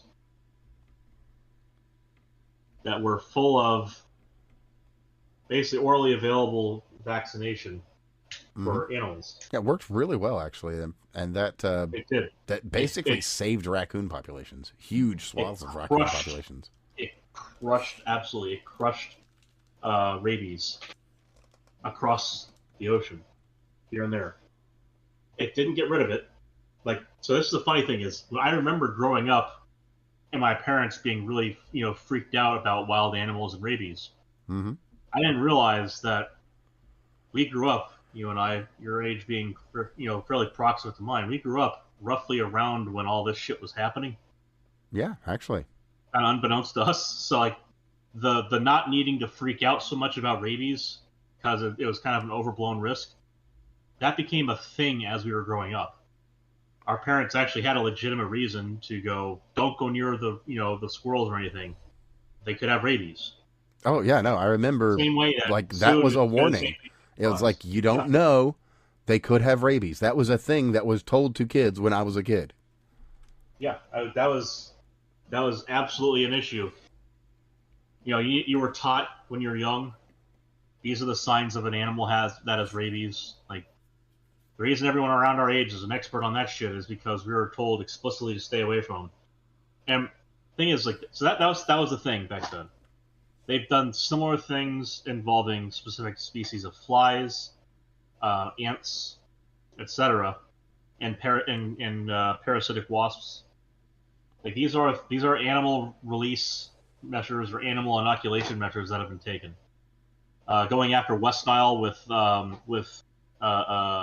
kind of mating dead-end mosquitoes that just kind of hoover up parts of the mating population and then just don't produce eggs. That was used to combat West Nile in Florida until people were ever so subtly reminded that, mosquitoes are extremely important pollinators for things like orange blossoms. As you can imagine, in Florida, that was an important realization. No worries, Craig. The Chinese they brought over that orange fucking beetle or whatever that killed them all anyway, so it's fine. Yeah, that was the fucked up thing. Is you see, they're mosquitoes, specifically the Aegyptus, the fuck you variety that down here, not the helicopter sized ones, but the ones that are like a couple steps down that are more common. Those guys do about a quarter of the pollination in the state. It's fucking nuts. The male ones specifically do a lot more, you can imagine, but the female ones before they're breeding also take nectar at night. So anyway, the thing I'm moving towards is where we might be, which I don't know, but it might be interesting. So we've gotten to the part where there's an extremely good case, the frozen chicken heads and rabies. We mentioned where there's a case that had good intentions and then had some unintended consequences that were quickly corrected, mind you. That would be the mosquitoes, kind of killing a lot of them off and then going, oh yeah, we actually need them. That was stupid. So that, their population obviously fucking recovered. Holy shit. They're around. They are. And now we get to the part where I don't know, which is the Lone Star tick and the spread of suspicious packaging that may or may not include source populations of Lone Star tick. You see, there might be an attempt to outcompete local populations that might be harmful with a population that is not so harmful or is resistant to certain types of disease that prevents it from spreading certain types of disease, what have you. These things are typically government programs that are well documented. No, and I also suspect that somebody who there's a little problem with that documentation issue, though, because there is a program that is documented. Yeah, at the World Economic Foundation. That's not what I said, though, is it? That's the thing. No. What I'm getting to here is. But I know just wanted to mention that. But give me a minute. No. I'm getting there. Hey, brother, you're the scientist. I'll let you do it. You know where we're going. You drive, right? Man. You drive. I'll bring it home. I'm not turning the car around. We've been to Wally World. We're bringing it home. So the point is, like, that there would be, if it was a government program that was active, especially with this type of biological implication, biodiversity and widespread effects implications. These are things that are well documented. Typically, public notice is given. Specifically, these say if they're introducing a species or they're adjusting a population, they will inform you. These are in the area. Do not kill or avoid. That kind of thing. Fair. Like, people know about it when it's happening, because they are required to be informed by policy, law, etc. Like, the people getting funded to do it often get riders built into the contracts they fucking sign that say you will inform or shall inform. Like, these are informed consent kind of scenarios. Well, informed notice kind of scenarios, not consent. Informed notice. So the fact that people are not getting notice and that things are just kind of showing up, there could be natural spread. There could be another component here, to avoid the conspiratorial. There could be a species migration that is coincident, that is not as noticeable, that is basically seeding population as they go, and the boxes could just be irrelevant. But you get the idea. Like, there are alternative explanations here. But then we come back to a very we've already mentioned the Holocaust once. We'll go back to it. A very Mengele-esque, Mandela's wife, same story here. A very Mengele-esque motherfucker at the WEF. A doctor who basically wants to enforce veganism by disease. Mm-hmm. I mean, that's the example he chose, so that's the example he is going to be represented by. Dr. S. Matthew Liao. His own petard will be which hoists him. So this genius, this pile of Frankenstein together 7 assholes, ever so subtly suggested that, there's a disease that is carried by a tick that can... In his academic paper titled Human Engineering and Climate Change, which can be found in the Ethics, Policy, and the Environment paper. And in his own words on video, where he was describing specifically this scenario of trying to get people to eat less meat. Incidentally, or coincidentally, he was studying such impacts and under the framework of climate change, but during this talk that was discussing impacts and what people can do, etc., the idea of on a species level, not geoengineering, but the same idea, but for like our people. Mm-hmm. Like, we could engineer out the desire or tolerance of meat products in people simply by infecting them with disease from these ticks, disease carried by these ticks. So by virtue of your immune reaction to the whatever the tick is carrying that stimulates this response, either their own saliva or some parasite. I haven't bothered to look into it, but yeah, it sucks, as Evan can unfortunately attest. Quite a few years, Like, yes. Right. And not the worst of it. So- I've met somebody else locally. His Yeah. son, it's bad. Like, bad. Yeah. To the point But so of... this thing is, so he doesn't mention how bad it can get. And it's not like the meat allergy part of it sucks. Yeah, I got lucky not the end in of this grand scheme of things. I could still Yeah. eat eggs and fish, which apparently is fairly common, which is kind of good. Yeah. But beyond that, Kind of. I just got sick. I got bad sick, but I just got nauseous and I'd be throwing up. It was like food poisoning. There are Right. people who are on the edge of anaphylactic shock. People who are so bad off that they can't get close because they could actually die. Like the guy I was working with at the job. I don't have any more cough. Anyway, like the guy I was working with, his kid got bit by one of these Lone Star ticks, and it's hit or miss for him. Like sometimes he might have something, and then another time he might have something, and his whole everything swells up. His face turns red, and he has a little bit of trouble breathing. Full anaphylaxis, huh? Yeah. So, like, imagine having to carry an EpiPen. Your family goes out to a steak restaurant, and you want to just, like, get chicken fingers or something. You might still get sick just by virtue of your food being cooked in the same kitchen. Yeah. That means, like, that basically kills classic Americana. Your Continental, all of that's all gone off your menu. Mm-hmm.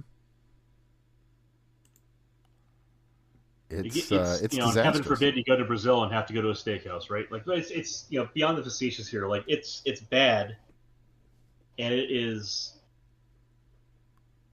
part of so that's the part where like you have to wonder like if they're trying to get ahead of the curve. Like if the population is spreading by some unknown carrier, it would make sense if you had the ability to overcome.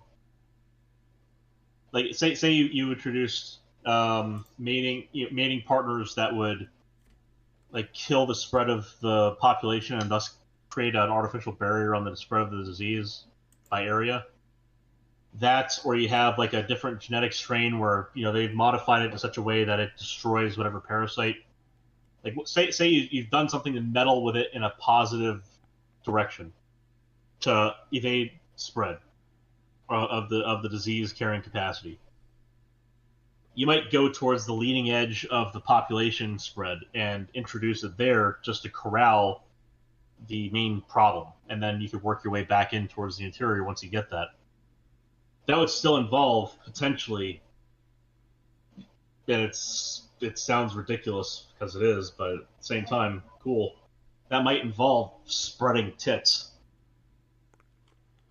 It's not cool, but at the same time. Well, on that same notion, I should probably mention something very, very similar that I've personally been real chintzy about. Mm-hmm. 32 million mosquitoes. Yeah. Okay, let's see. Where's the article here? Smithsonian has it. Guardian has it. I want to get it from somebody that's gonna give me something to. Oh, a local one. There we go. Local's great. That's where you get your good reporting. All right. And have they? Oh, they got a video on it.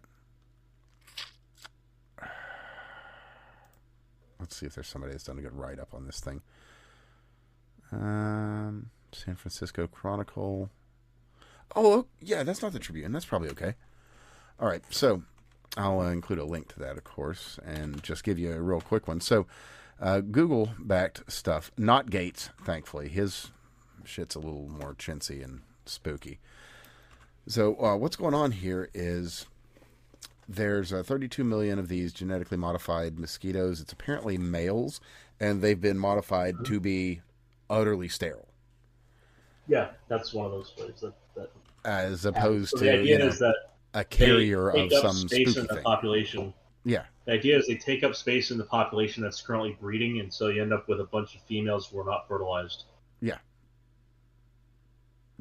Right. That's it. That's the whole story. So basically, that's all it does. It dilutes the mating population and thus lowers the offspring count. Yeah, thin out the numbers, basically.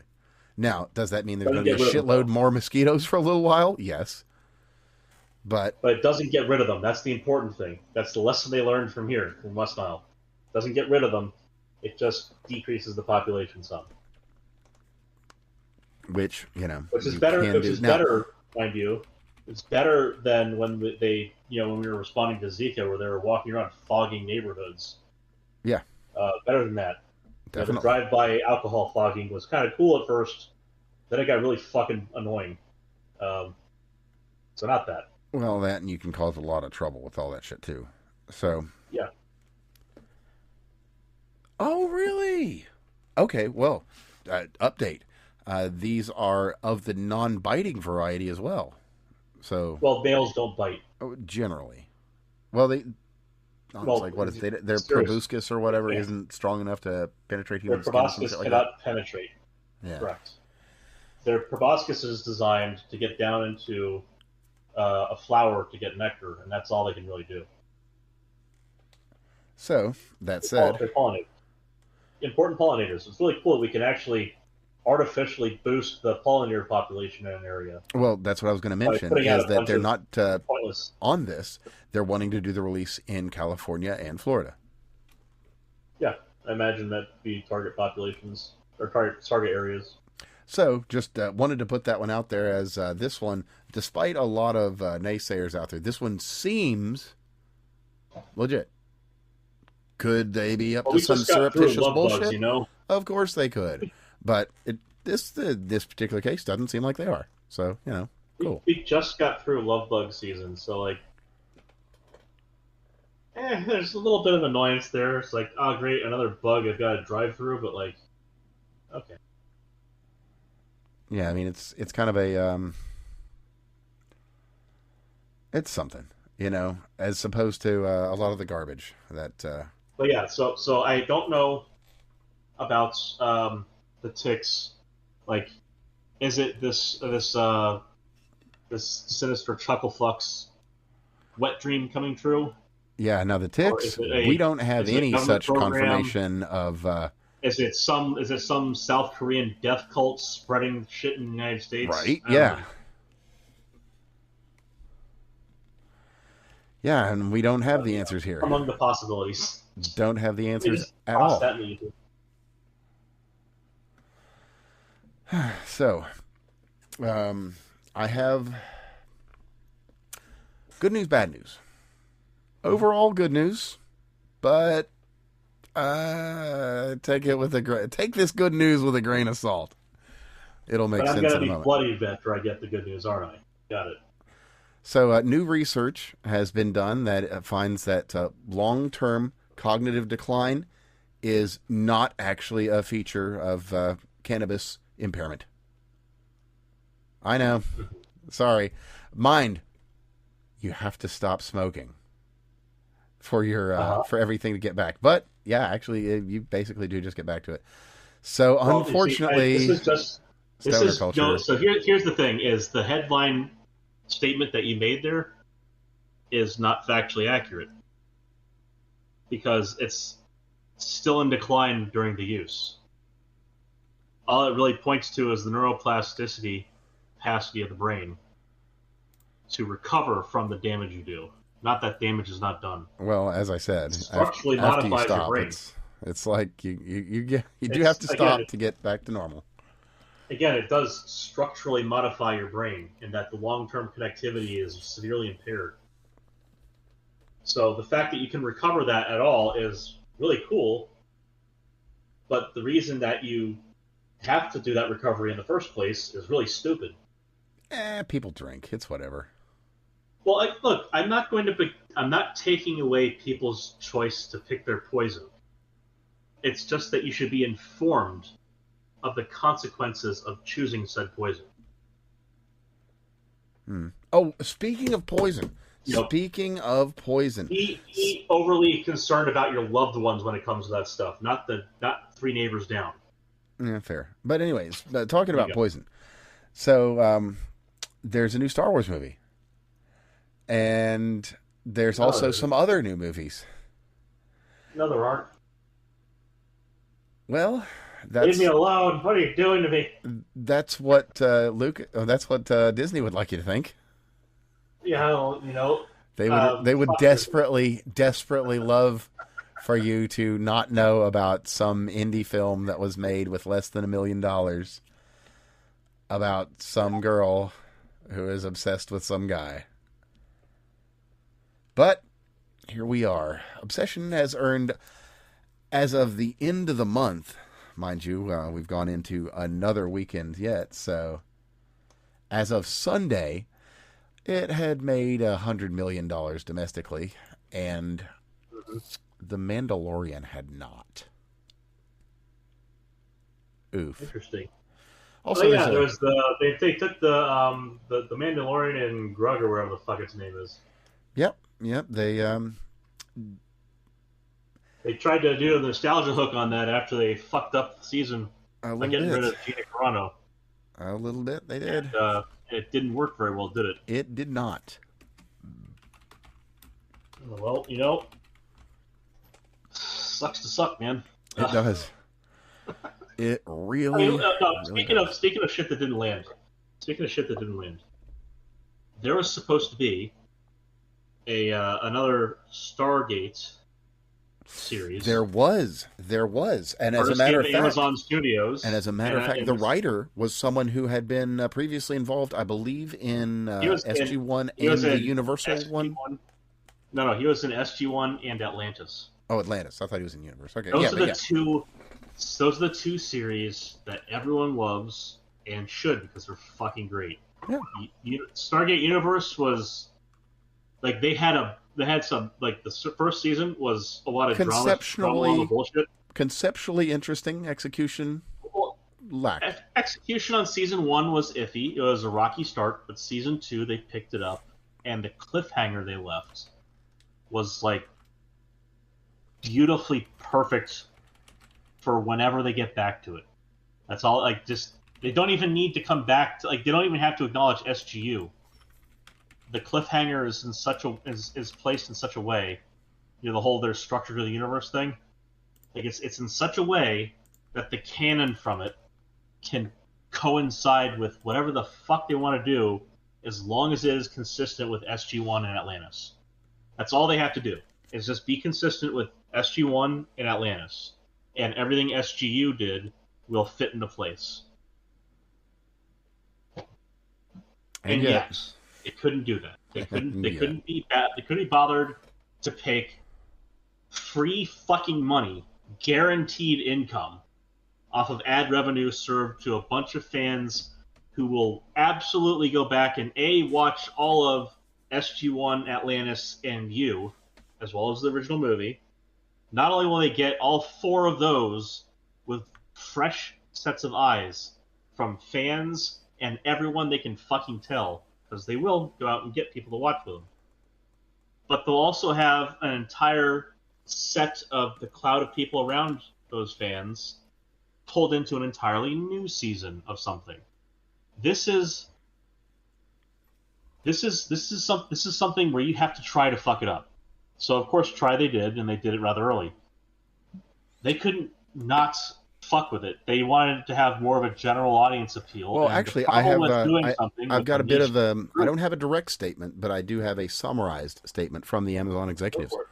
According to an individual with knowledge of the situation, so take that for what it's worth, Amazon execs were concerned that Martin Garrow, that Garrow's take on the series would not have broad appeal beyond the franchise's already dedicated fan base.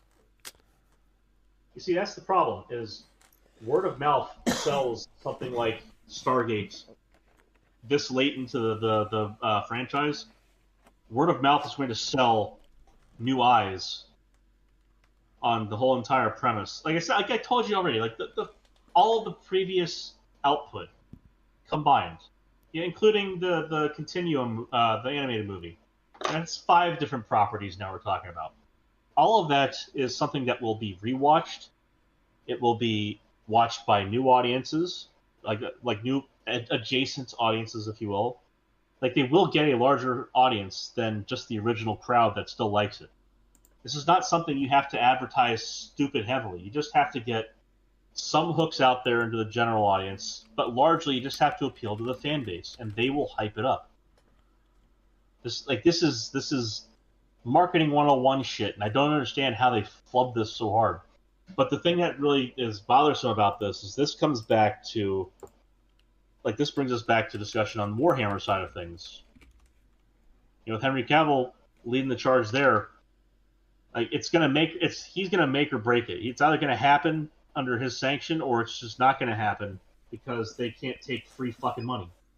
Well, and the thing about it is, and credit where it's due on this one, we haven't seen anything of the Amazon Warhammer products.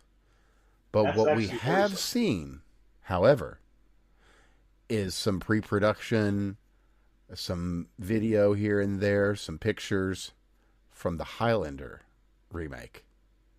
And it looks right. And that speaks very well because Henry is What that tells in me charge. is that their failures are worse because not only did they fail, they could have succeeded. That bothers me. That means that there's a direction problem. There's somewhere there where people are butting heads in a way, which is stupid in Amazon Studios.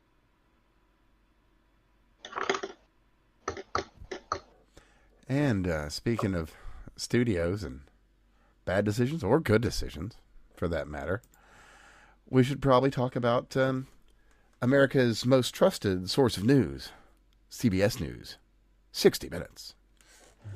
Oh, man. Oh, man. That is a good story, and the funny part is that anybody is on the guy's side. Yeah, that anybody is with him is something else. So Scott Pelley was you walk in and you kick your boss in the nuts, and then you say, "Fuck you, I'm leaving." Come back in and say, "I'm back." You get fired. Yeah, I guess you just you pretty much wrapped that up. So yeah, that's basically what happened. So the long and the short here is, and I'll just read quotes directly from the people that were talking to him. Not quite kicking in the nuts, but you know, 4 of them. We're there. Anyway, So basically, they call him in. They're like, "Hey, we're going to be changing things around a little bit. We're going to be focusing on journalistic integrity here and just doing the reporting as opposed to the preaching," to paraphrase. And this was like an all hands on deck. Like, everybody, let's get down to the newsroom. We're all going to talk about this. Like, here's how it's going to go. Everybody's there. And then what happens? Scott Pelley. Nuh-uh. So he throws a fucking fit on everything and everybody, storms off, and they're like, "Well, what the fuck is wrong with him?" Ask him to come back and speak with them so that, we don't want to get rid of you, but we can't be having this kind of thing, that kind of deal. And I'll just read directly from a quote from Nick Bilton, the executive producer, who made the final call. So in the first meeting, it was, as described. The second meeting, because there's actually 3. The first one is just an all-hands-on-deck meeting. The second meeting is between Scott here and Nick. And, Nick's like, "Hey, we need to figure this out. We got to get things together." And Scott's like, "Nah, nigga, we going to do things my way." And that's the only way it is. And so he's like, "All right, this isn't working." To paraphrase a whole lot of stuff. And is going to have him come back in again. And he does. The second meeting doesn't go quite as spicily. Basically, the second meeting is, "You fucked up, you're gone."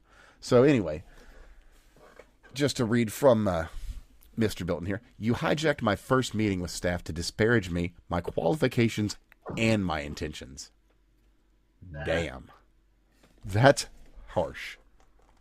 So this guy was one of the one of the chuckle fucks on the news spreading all the Russiagate bullshit. Oh, and I have the whole letter. It's really good.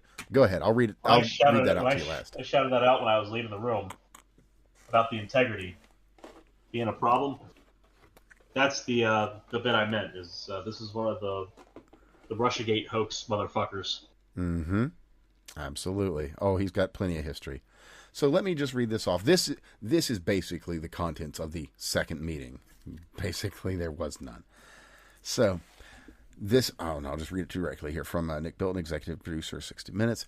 Dear Mr. Pelly, I meant what I said in my letter last week to the 60 Minutes team. Joining 60 Minutes is the honor of my career, and I am grateful to be working alongside the people who have contributed to the most important television journalism brand this country has ever produced. While I'm new to 60 Minutes, I've devoted my career to investigative journalism and storytelling. I started this job with you among them. I started this job excited to collaborate and to benefit from the wisdom and experience of the 60 Minutes veterans, with you among them. For that reason, one of the first things I did in my new role was call you to talk and invite you to dinner. It was a profound disappointment that you rejected that overture and chose ambush instead. Yesterday, you hijacked my first meeting with staff to disparage me, my qualifications, and my intentions with remarkable incivility and contempt. I welcome a diversity of viewpoints and respectful debate among the team, but this was nothing of the sort. Yesterday's performative display of hostility, enacted in front of the staff instead of in a civil, private conversation, demonstrated that you have no interest in contributing to the future success of the show or approaching my new tenure with a mind open to collaboration and progress. I am here to deliver first-in-class news programming, not to make headlines about newsroom drama. I am eager to work alongside those who share this goal. Mm-hmm. Despite yesterday's misconduct, I had hoped that in sitting down with you today, the third meeting, we could find a path forward together. You made clear that you are not interested in such a path. Your antipathy to the future of the show has come through loud and clear, and I have heard you. I therefore write on behalf of CBS News Incorporated, CBS, to inform you that your employment with CBS is terminated for cause, effective immediately. Enclosed is your formal termination letter. Motherfucker. Sincerely, Nick Bilton, executive producer, 60 Minutes. Thanks, Barry. That was a good hire. That was a very good hire, Barry Weiss. A good one indeed. I like it. Yeah. I mean, look, couldn't happen to a nicer guy. Yeah. Totally well-deserved actions there. Totally earned it. More uppance has somewhat arrived. Yeah, a bit. Finding out, as one might say. Yeah, a little bit of that. Oh man, so boy, there is a lot more we could go over. Oh yeah, we probably should discuss this real quick because it's starting to rear its first of the Hydra heads, and this is something that we will be not only us, I'm sure any number of people are going to be discussing this as we go forward. But there was never any woke.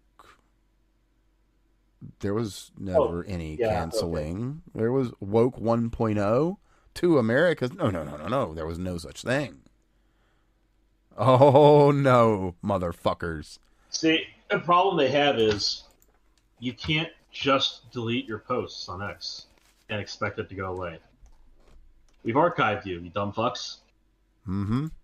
They have deep search available. Your shit's still inside Google search results. Your trail's still there. The news reports are all still out there. The headlines. Oh, and how frequently are we getting people that are saying... This is like Salon trying to get rid of all of their virtuous pedophile articles, all their pedo defense shit, and say, yeah, we never did that. It's like, guys, we have the evidence. Like, we know you did it. We can show it to your face.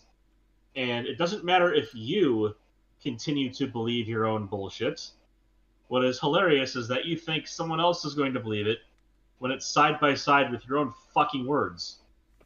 But Craig, it wasn't real communism. this time. Exactly. Yeah, it's 100% the same bullshit Yeah, every time. Yeah, it's never real communism that was tried. Of course, it always is never real communism somehow.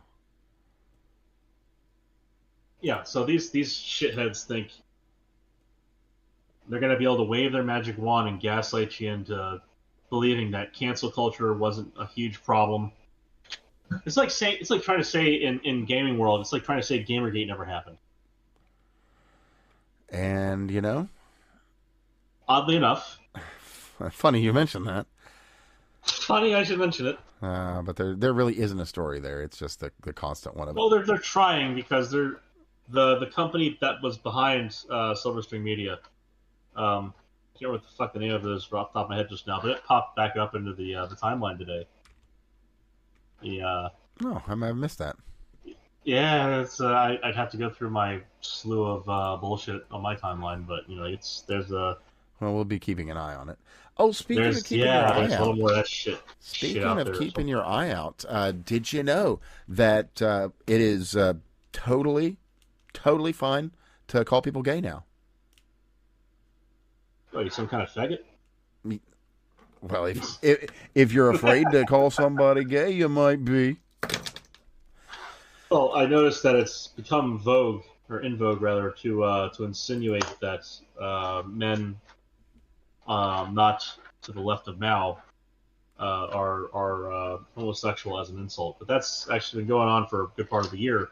Oh yeah, no, it's just well, I think we've actually elected. mentioned that before, honestly. We We have Kyle Yeah. Kalinske out here that's just sending We it out do. there like God, that was funny. just conservatives So when no one's I watching. have that saved somewhere, and I basically mentioned that I'm never going to let him forget this one, just because it's so fucking funny. Well, he's I- gone I- ahead and I- put the okay out there. I- If you think that something is bad, call it gay. It's fine. Like this. You know what it was? It was something about him. Hold on, let me just check my bookmarks real quick. Well, while you're checking your Tommy bookmarks, Kyle, there we are. Oh. Tommy Kyle. I said saving this gold for later. Mm. You know what? Never mind. This is an entirely different level of fucking hilarious. I need to show you. Oh yeah, no, because there's plenty of examples actually. Yeah, but this one's particular. It'll circle us back to the beginning of the show. Right, yeah. Yeah, that's fair. That's fair. Yeah, he did say that. Plattner Keep could in have mind, sexted this my is- mom and still vote for him. Yeah, he's... This is the communist. So here's what happens with communists and fascists, writ large. They're both socialists. They're the wonderful bookends, and they tend to frame conversation around them as the polar opposites on the political spectrum, as if that's all there is. And that's a specific strategy that they use to pull people towards socialist outcomes. And ideally, it's not an artificial dichotomy. It is a genuine one from the way that things split up in history. But it does boil down to two sides of the same coin.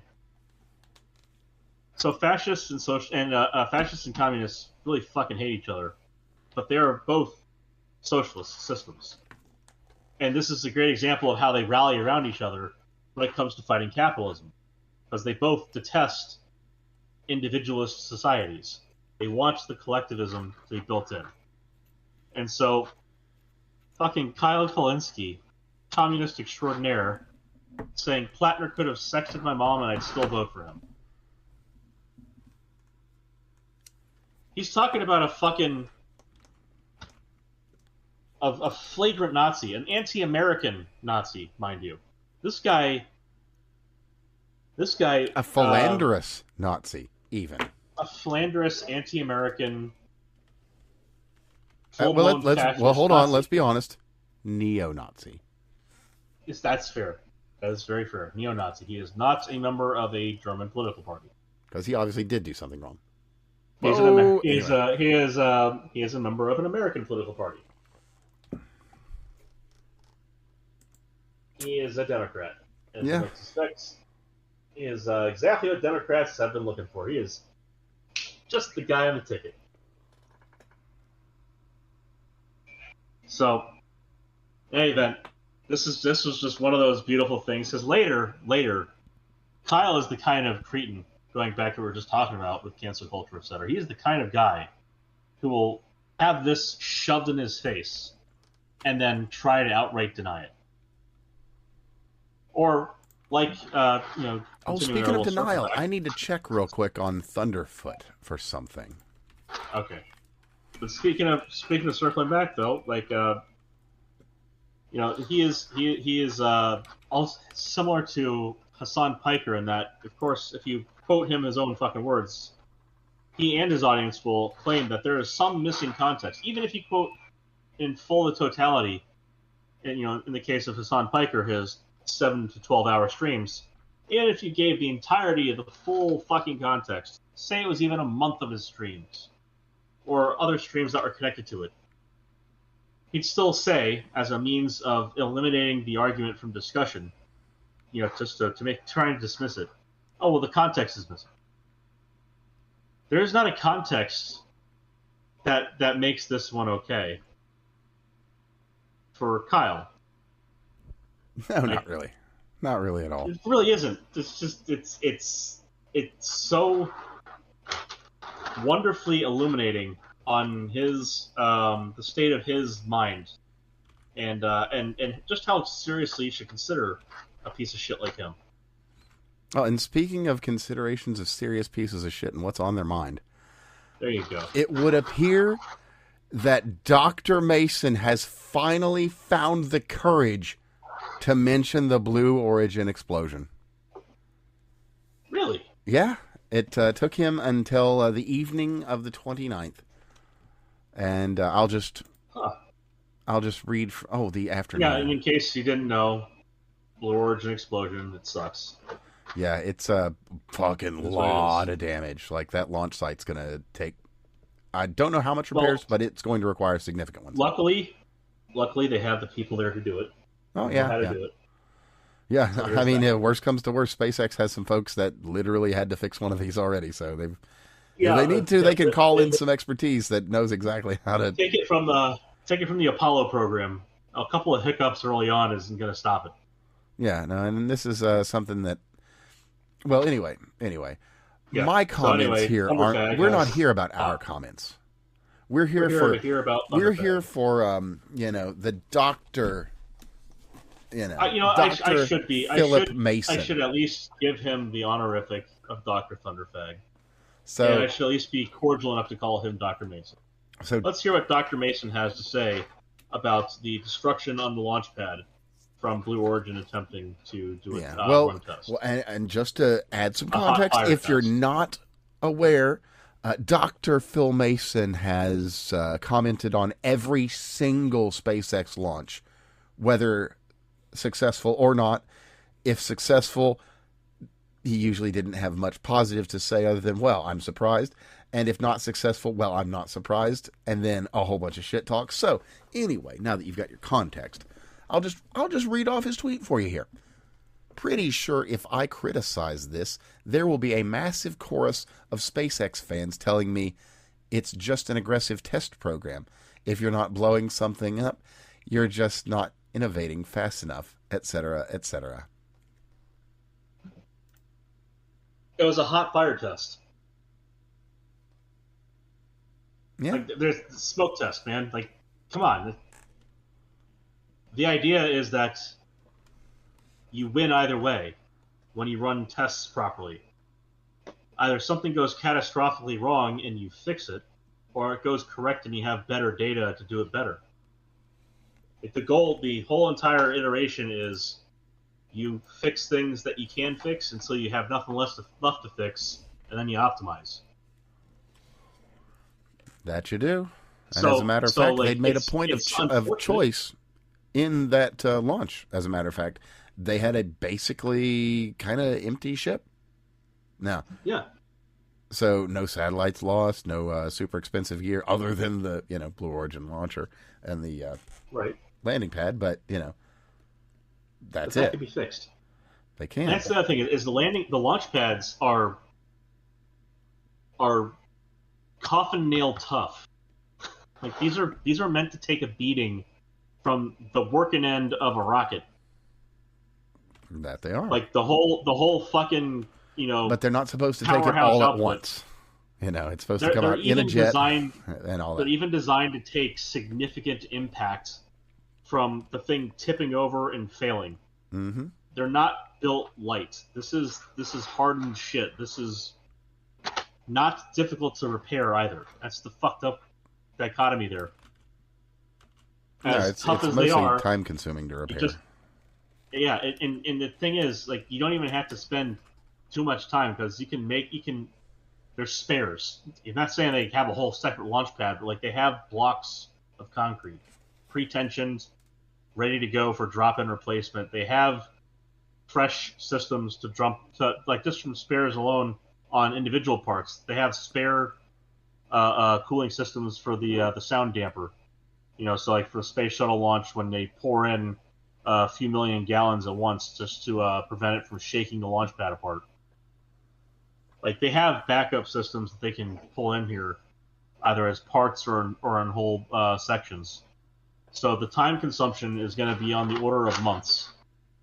It's not, you don't have to rebuild from scratch. You can pick out the parts that are damaged pretty easily. They have monitoring equipment that is used routinely, exhaustively, to figure out whether or not everything is good to go on day of launch, let alone on day of test.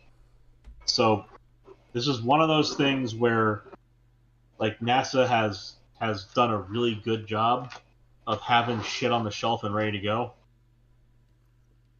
And if they, the worst part that will come out of this is someone will say, yeah, but we might be able to, while we're at it, we can change a few things.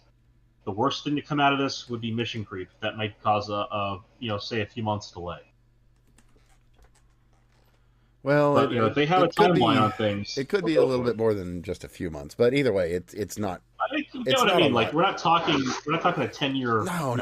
No. Like maybe more, like most of a year at worst. But honestly, what I would recommend for anybody that wants to get some good information on this, don't go to Thunderfoot for one. But for two, Scott Manley did about a 25-minute video on the whole thing, the infrastructure around it, what's going to be needed to repair. He's genuinely pretty good when it comes to space. Like he knows his stuff and he's passionate. So even when he doesn't know his stuff, he's pretty honest about it. He'll tell you where to look. Exactly. So this is what you're supposed to do. Right. And unfortunately, you have pompous creatures like Thunderfag, Dr. Mason. It's still Dr. Perry Mason. Anyway, you still have pompous creatures like him, who, if he happened to fashion a clay wheel, would consider himself the first to have fucking made it. People like him, who will not tell you when they're wrong, and worse, will tell you if they're wrong that it came to me in a dream kind of confidence. It's bad. He has quite frequently found himself at the top of Mount Stupid on the Dunning-Kruger diagram. And that's unfortunate. Yeah, he was very. You do find this. He was in academics a useful mind once. Well, you see, that's the issue. Is he would frequently go after, the fucking feminist waves that would come through, and people like Anita Sarkeesian, that he popularized under Gamergate until he decided to reject the people who were legitimately pissed with Anita Sarkeesian. For dumb reasons, he decided to lash out his own audience. And he had Solar Freaking Roadways Part 7,000,005. Like the guy. Solar Roadways. It didn't ruin him because those were good videos, but he typecast himself a little bit with that.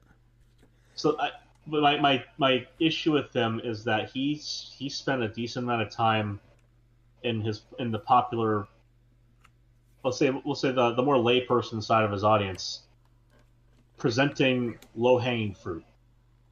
Oh yeah, absolutely. But without the implication that it was high-hanging fruit, but like he took the first apple he got on the way up, and that's fine. The issue arose when he reached higher and started laying out rotten apples for people. And back when the whole ages ago now, call it the Green Grapus days. Me and my buddy Nick, when we would talk about Thunderfoot and some of the things he would talk about, there was a good example. There was a solid state cooling. Well, not cooling. There's a solid state system that was capable of pulling like a liter per hour of water out of desert air in the American Southwest, so like New Mexico, Arizona type area. There's a paper that describes the material, the method, the performance of study. The subject of study. The fact that so I had a given rate of volume of water, or it was given in mass of water per unit time per unit area of substrate. So whatever size semiconductor thing it was capable of doing this. It had some flux of water that was able to pull out of desert's dry air. Yeah, it was apparent. I do know exactly what you're talking about too, because I remember this. Thunderfoot, Dr. Perry Mason, PhD, learned in the ways of science, a man who should know better than to write an entire fucking video and publish it and highlights statements directly contradictory to his own conclusions from the abstract of the fucking paper in his own video. Like, that's what blew my mind is, in his video, he puts up the abstract, he fucking specifies parts from the abstract, and it's like right next to what he highlighted is the exact reason why he is 100% wrong. I went and I found the paper. I went ahead and read it. It's like, yeah, there it is. Like, it does what it says. And he just spent basically a half hour masturbating about how he was correct. In a way, it was fucking retarded. Yeah, if I'm not mistaken, this was the one that was basically a dehumidifier, just a kind of newish way of doing it that was more efficient, right? Yeah, it was solid state, and it basically, like in 10 to 30% humidity air, it was able to pull about a liter an hour, which is crazy efficient. Yeah. Let me rephrase that. Which is crazy good for selectivity on that, on crazy good separation. Like, to be able to pull liquid moisture on one side, to get a liquid film that is sufficient to create drops. Oh, right. And I remember one of his key arguments. Oh man, I remember this. It was that whatever you do, water in the air. Well, dude, it's in open air. Well, not only that. The other one was you're going to create too much heat with this. As I remember the fucking thing, there's going to be too much heat with it, so that it's not even going to be able to take in the water.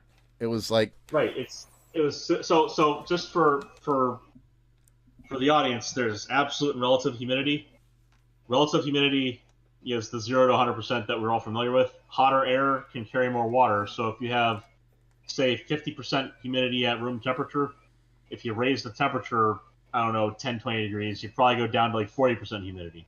But it's the same amount of water that's in the air. So the relative humidity is actually not as critical as the absolute humidity, which is the amount of mass of water in the air that's passing by something, for example. And just as a by the by, that was one of the that was one of the things that kind of spurred me to make this show. So, well, cool. Seeing scientists be idiots is like, okay, I can do better than this. Well, yeah. Hey, and here we are. Yeah. Unfortunately, doing better than that. Yeah, well, fortunately, unfortunately. Dr. Mason, shame on you. Really? Well, like I said, I mean, this is also a guy who considers that he discovered with his lab partners the Coulombic nature, or the coulombic repulsive nature of alkali metals and water. It's like, no.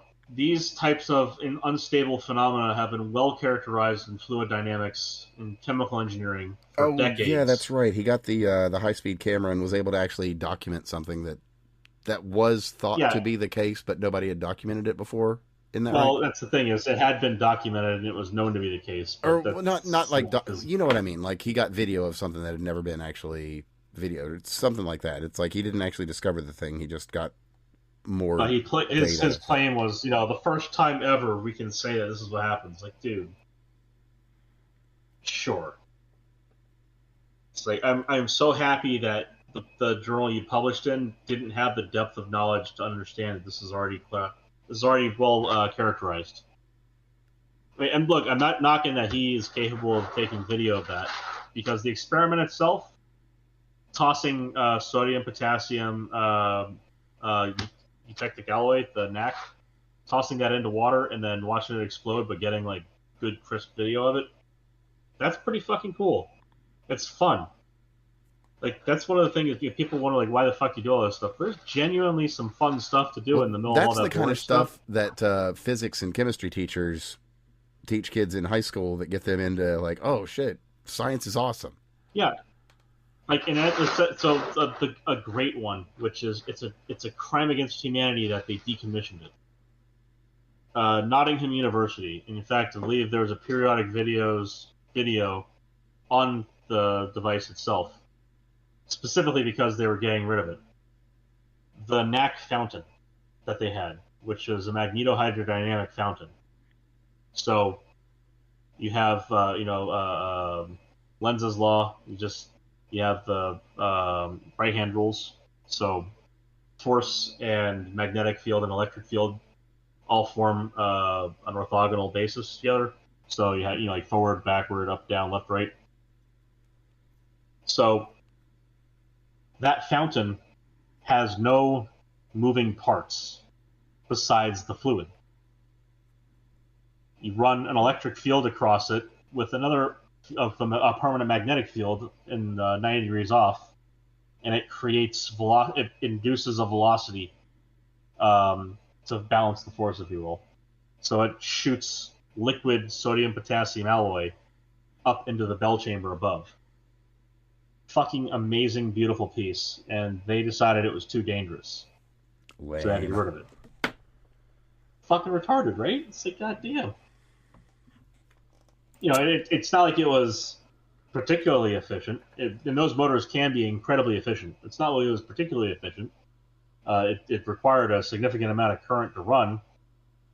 But that same technology, for example, is behind the submarine in the movie The Hunt for Red October.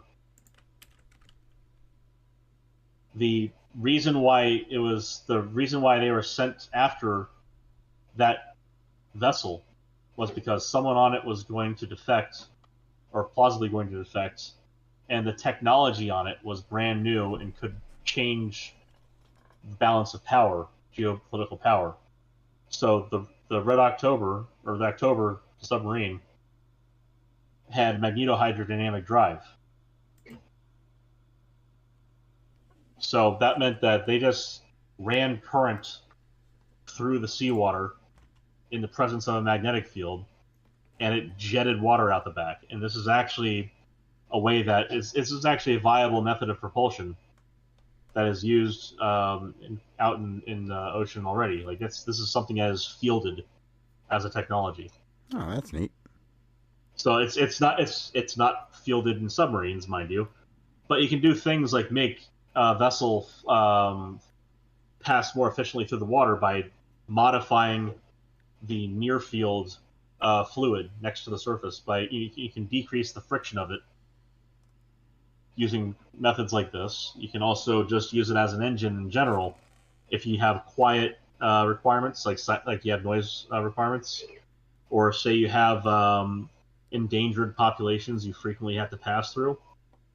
Sure. They're not. It's very unlikely that a line of fish are going to connect two sides of the tunnel and cause a short. It's extremely unlikely. So you can flow water with sea life in it without killing it all. Like you say, you might otherwise do with the propeller. Right. Like there's all kinds of applications. Point being, that fountain is toast, which is stupid. Yeah. But yeah, but going back on like demos you show to kids, like barking dog, all the fun ones. But these are things you show to kids. Now with Perry's video, you have a way of giving them like visceral details on how a droplet of sodium might explode in water, which again is cool stuff. Like you should not knock him for that. It's the pompous we're the ones who discovered the whole mechanism we documented thing. Like I don't expect people to have the full depth of knowledge of science as a literature within their brains, but have some Google foo, the fact that he got it into a journal, and his collaborators and the journal's editors and their peer review missed that this is something that is characterized pretty well in literature was kind of embarrassing. But anyway, solar freaking roadways, man. Indeed. So, let's see here. There's something... Yeah, actually, there is something that I'd like to cover real quickly. Because, we do touch on the Ukraine thing. And that is, here over the last week, actually just about a week ago, there was there's a drone that hit in Romania. And you're probably not hearing anything about it. Or if you're hearing this now, you might be like, well, I don't remember hearing about that. Because... it's very complicated. See, there was some reporting on it for about a day, maybe a day and a half. I believe it was either the 28th or the 29th of May. And this supposedly Russian drone that came from the area of Ukraine. Anyway, this supposedly Russian drone was escorted by 3 NATO aircraft to its final destination. There's a leak, or not, I don't know, but there's a rumor, I don't know what to call it, but the leak says that the first 2 practice runs kept drifting off course. How peculiar. Oh. Anyway, Casus Belli aside, I got nothing else for you there. That's just a very weird thing that happened over the past week. And wouldn't surprise anyone. I mean, let's be real. Zelensky is growing more and more desperate by the day. Which also should surprise no one. Now then, beyond that... it's bothersome. Yeah. Takes any sort of goodwill. I don't even need the surprise, anger, disappointment, matrix of this, outcomes there. It's kind of fucking irritating. Now, let's get into some. I bet you can put on a fucking tie now. Better learn. So I've got some good news. Let's start it out with some bad news. No, we didn't actually get to report on it because it came out a little bit after we did the show. So just last week, James O'Keefe and the O'Keefe Media Group, they got Sean Hudson. Don't know if you know who that is. He's he's like a Washington Nationals guy. I think he might have been one of their media managers, but I'm not 100%. Anyway, he was caught, as they all are. In this case, not by James himself, apparently by a woman. So, it's a little thing. Uh-huh. So, considering how loose definitions are nowadays, how do we know it wasn't just O'Keefe in a wig? But I would be utterly unsurprised. But anyway, he was actually. I've got a New York Post article. I'll grab that and just throw that in here because basically has the whole shebang in it. But what happens is he got caught, and they're like, "Yeah, we're this Trevor Williams guy. We don't really put him out at front, and if somebody wants to talk to him, we'll put some other people out there." I'm paraphrasing, but they had they just kind of blacklisted. He's not going to do anything. Oh, here we go. I'll quote from it directly. One of our pitchers, Trevor Williams, he's super Christian, Catholic, all these tattoos that mean a lot. And, well, he had some things to say about the Dodgers Pride Night, the Sisters of the Perpetual Indulgence, which, if you'll remember, we spoke about those, and they're not so wholesome. Or another, like he went on social media like, this is my religion, you all are mocking it. And, well, yes.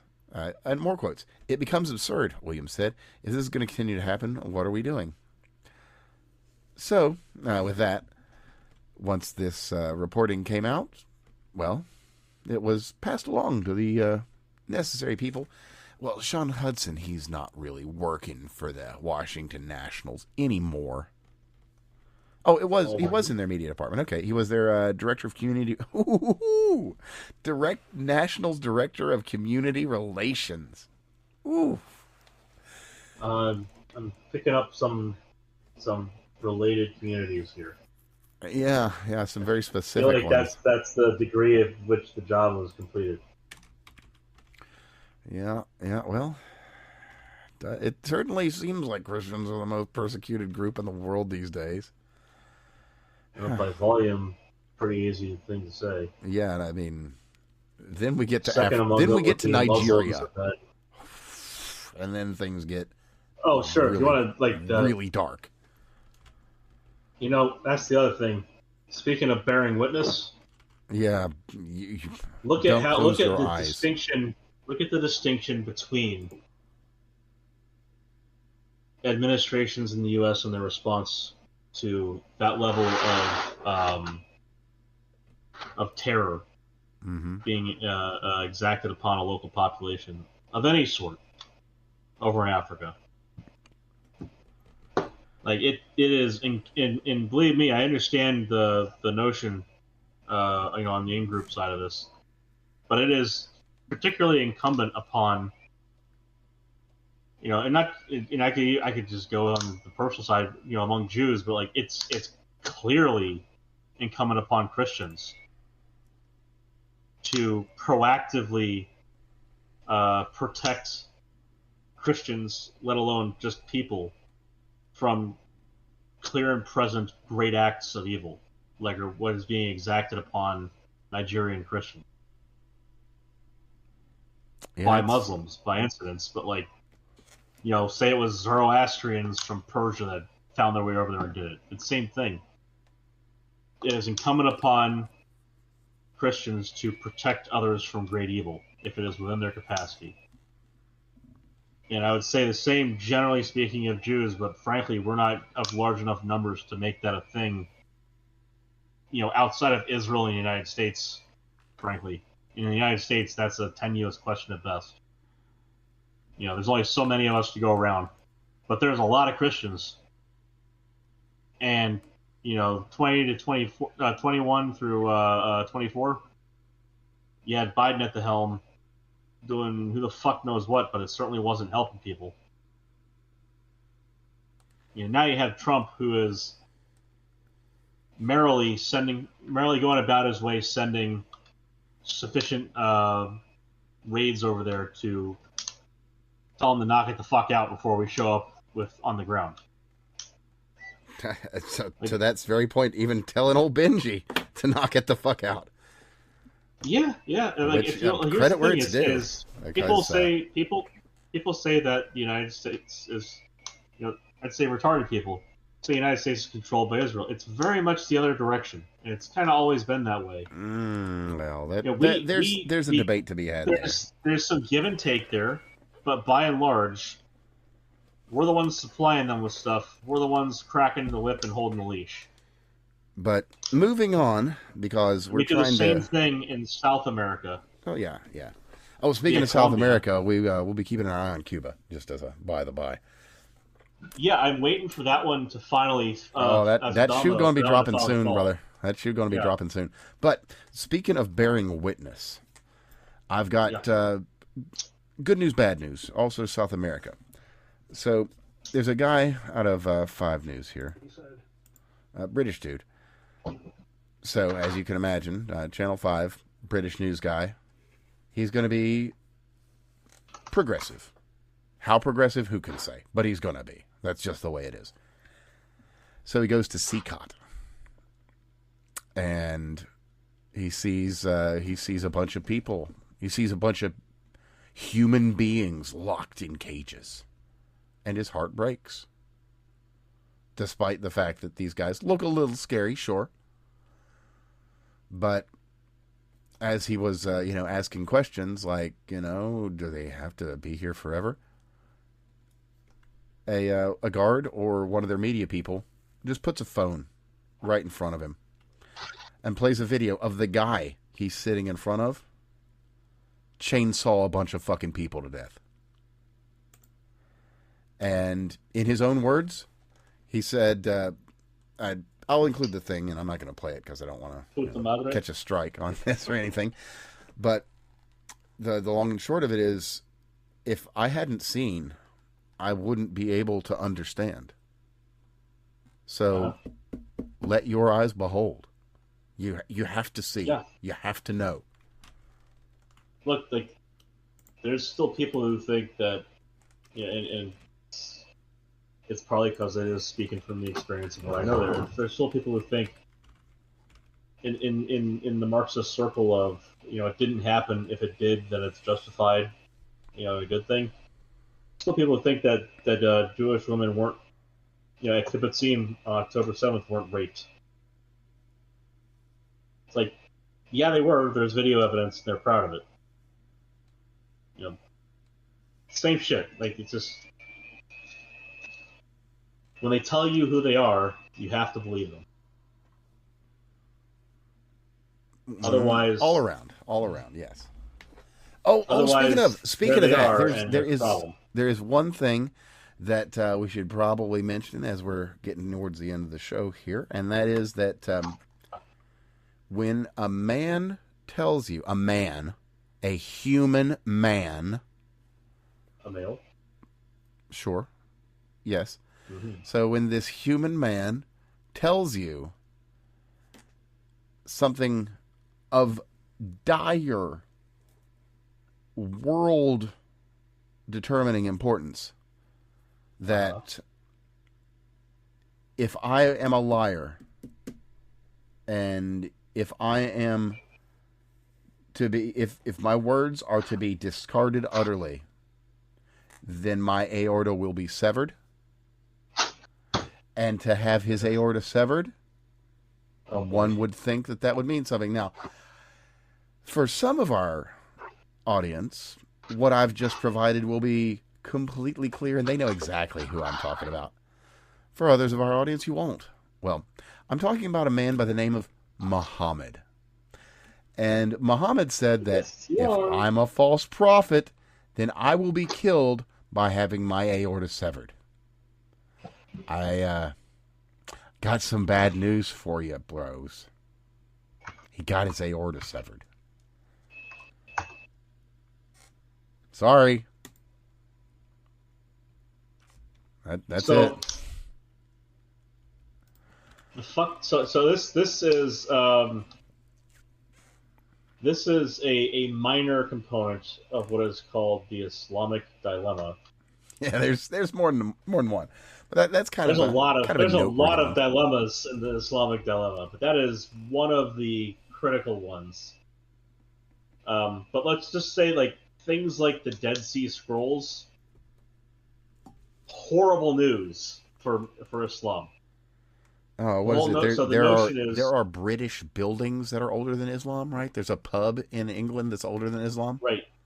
There are the one of the core doctrines in Islam is that we got redwood trees in California that are older in Islam. So one of the central tenets of Islam, one of the core doctrines, via Muhammad, from Allah, from God, from Adonai, is that, and this by the words of Muhammad as written down by his wife, and then formalized by his friend who killed all the others who tried to have their versions of the Quran. So there's only one version of the Quran because of reasons. but we'll ignore that part.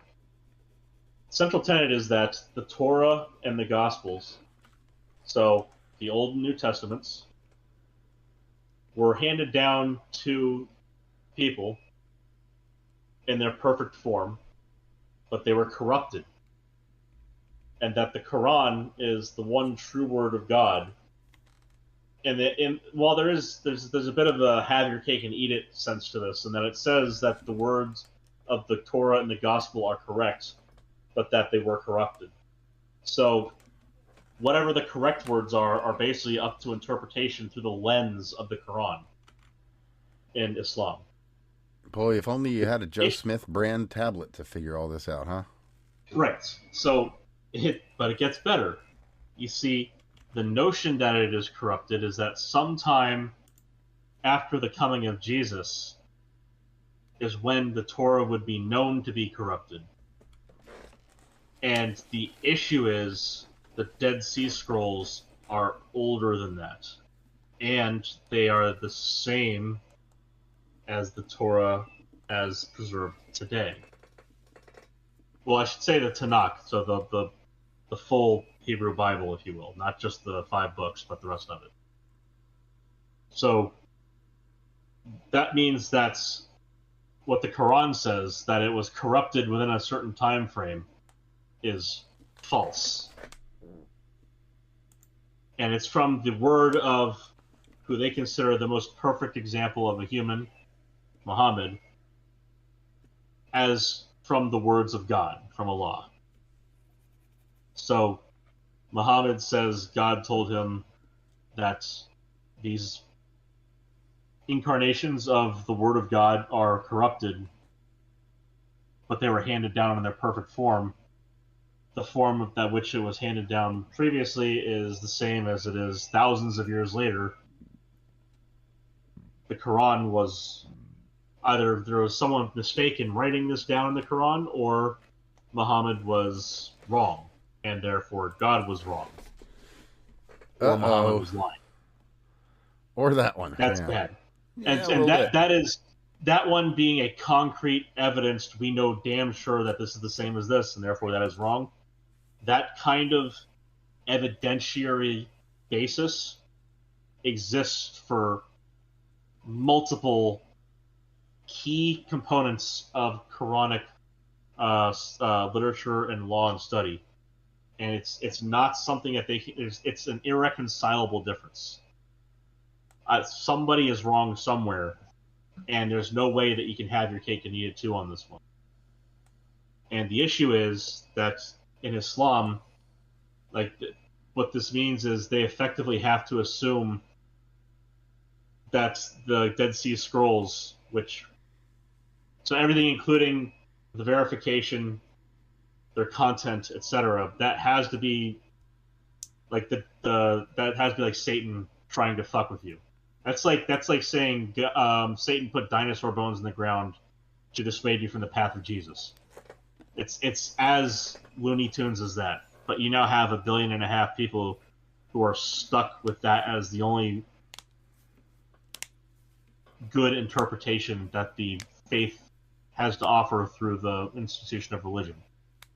There is not a reformed version of that argument that can be made. Yeah, basically Islam is a warrior religion, and it's not suited to the modern world. So their solution to this, and the more extremist, the Never Islamists... mind that in and of itself it's apostate, but whatever. Well, as Jews might say, it's pure idolatry, but that's a whole different thing. They have their pagan aspect with their fucking Black Rock. Anyway, the issue is, especially when you get into the more extremist side of things, the Islamists and Islamism, so the part where they enforce it as the rule of government and Sharia, basically, for a way to live. So ISIS, Hamas, Al-Qaeda, etc., etc. Islamism, the solution to an irreconcilable issue like that is to destroy it. If it were within their power to do so, they would just destroy the Dead Sea Scrolls and be done with it. Because it is apostasy to recognize their existence. This is why whenever they are faced with the idols or teachings or symbolism of other faiths, they react immediately hostile to it. It Like is if, anathema. like, say for They must- instance, just not to say that this has occurred, but let's just say a bunch of Muslims encountered Shinto shrines. They might theoretically burn them down. Sure, but so getting beyond where there's more speculation, where there's clear, known intent and video record and military record. Oh, right, like Notre Dame. This is the destruction of various historical sites and museums in Syria and Palmyra. Egypt and yeah, all around the Middle East.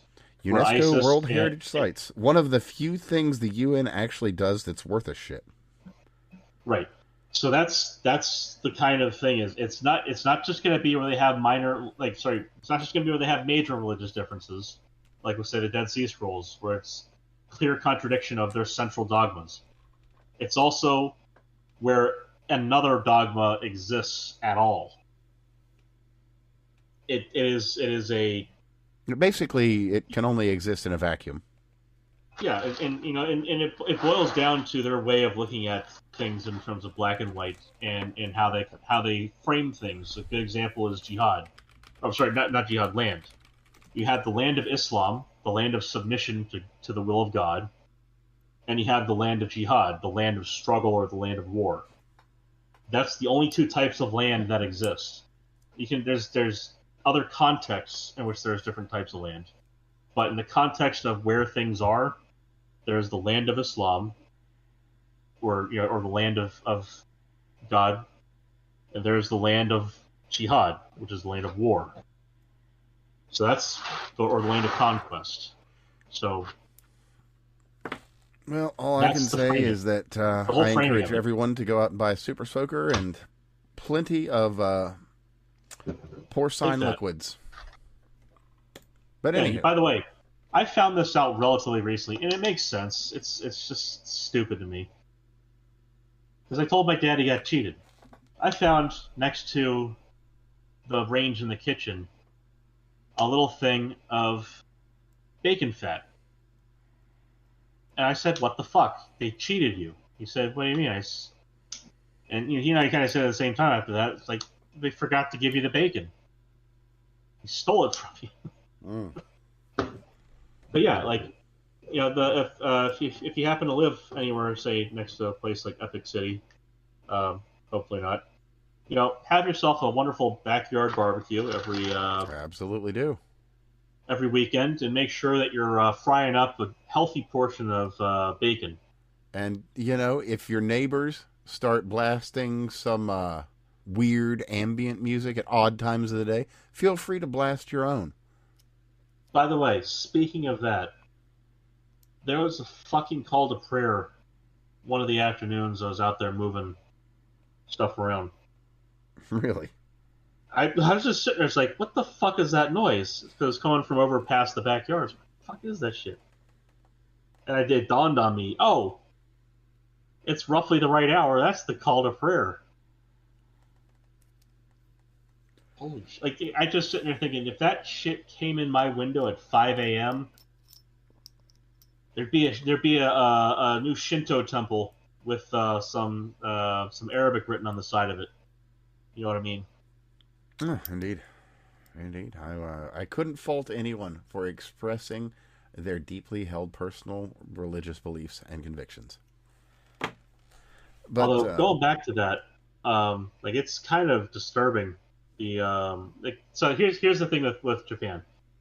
Every year, these dried out old wooden structures are susceptible to either fire starting on or near them, or being consumed in natural fires that pass by. And they're usually pretty damn well protected. Like, you have fire brigades out there keeping them from harm. Oh yeah, like most of these have been around for hundreds of years, some even over 1,000. And mind you, this is in places where there's seasonally dry times. There are wildfires. Like, this is a common occurrence, and every so often, every year not they not have really a in couple Japan, casualties. but it can be elsewhere. But again, like seasonally, they have some casualties as far as these ancient structures, and they will rebuild them and they'll preserve them. And it sucks that happens. And when they preserve them, they put them back like new, which is good because that means they know what they look like. They can preserve it and fix it. But it might be a frequency bias in reporting, or it just is a thing. And that's the part where I don't know. That's the part where I don't know. I can tell you because I've looked into a lot of these. Is that? Well, I'm just saying, like that. I just said, just coming at it fresh here. That's the part where I don't know, and that's where I'll stop and kind of hand it off. I can add a little bit to that, in that in much of the reporting in much of the reporting I've encountered is that these have existed for many years, generally many hundreds of years. But yeah, but that's the thing I was getting to there, is that this still happens to some of those structures kind of annually. Like there is an attrition rate, and they do repair them and they rebuild them as necessary. But like there is an attrition rate. The issue is whether or not there's a change in the attrition rate, and if it is coincident with a known population of people who react hostile to anything that is different being imported. It's just clearly spoken there. Muslims tend to light shit they don't like on fire or blow it up, which they're happy to do in their own countries, mind you. When people say go do that at home, it already happens there. That's actually one of the big problems with the faith, especially with the Sunni-Shia split, which they both think that the other side are apostates. It's one of the reasons why Iran doesn't mind blowing up the Temple Mount in Jerusalem. They think that the Al-Aqsa Mosque is idolatry. As funny as that is, just in an irony sense, that's one of the reasons why people joke about them launching one of the missiles into Jerusalem and getting it just a hair off of where they'd want it to go. It's like, no, this is the point. They would actually be happy about destroying the mosque there. That's the genocidal side of Islam coming out in full force. They happily kill each other, and then they will happily kill you, just the same as they kill other Muslims. Okay, I went ahead and actually got some numbers, and there you go. Good. Yes. And they are up a little. Okay. But not tremendously. Prior. So I'm guessing it's hold on. Prior to 2026. Yep. 2026 is seeing a spike in fires, but not only fires, high-profile fires, such as the Eternal Flame Shrine, which is the one that I was thinking of because it's been there for over 1,000 years. They tried to cook on that flame several times too, right? Like you got to remember also, you import people with an average IQ of 60, you're going to have a problem. Well, also, it doesn't help that their religion tells them to destroy some of these things. Well, yes, there's that that's too. The issue there. But anyway, we have delved into kind of a not cool place, and there's not really an answer yet. I hope there is an answer. If there's a comparable number of events happening this year, at only 5 months in, to previous years, where they're the whole year, then that's not just a spike, that's a massive spike. It is that. And it's all in high-profile places, too. The places that would actually be well taken care of and well prepared for this sort of thing. So it raises your eyebrows. Out of curiosity, what's roughly the number that it was annually prior to 2026, and what's roughly the number it is this year? We'll toss a plus or minus 10% error bar on it. Just mirror it there, but what are we at roughly? How many sites or how many fires or whatever? 50 to 60 in general. Is that's annually? 58 in 58 in 2024. Uh-huh. And okay. I mean, this makes sense to me. 50 to 60 sites. Like it's a relatively small country, but there's a lot of sites there. So high population density plus things that people need to keep tidy. Makes sense. All right, that's probably around the same ratio of things that happens in the United States. We're a little more spread out, and we got more people.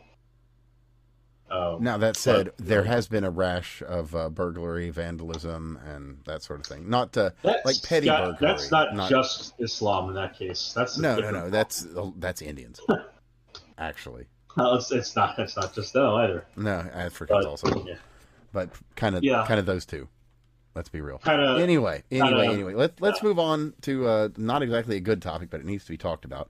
Oh no, actually, I think there's a funny related adjacent topic there. Speaking of Indians, and you see, they used to go to a couple of Eastern European countries without the requirement of getting an approved visa prior to arriving.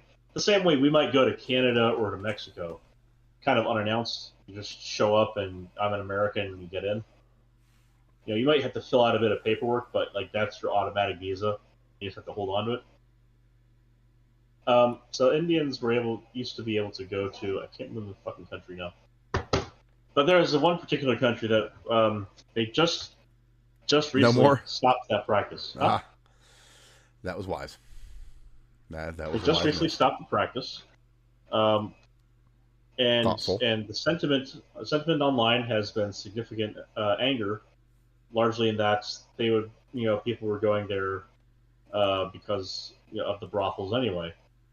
It's like, well, that's not helping your public image. If that is the reason why you cite people would have gone there in the first place, and now the reason you cite for not wanting to go there anyway. That's actually really bad. Yeah, raises some shows who you are. Some questions. Some might consider them uncomfortable, to be sure. Right. So that's a thing. Yeah.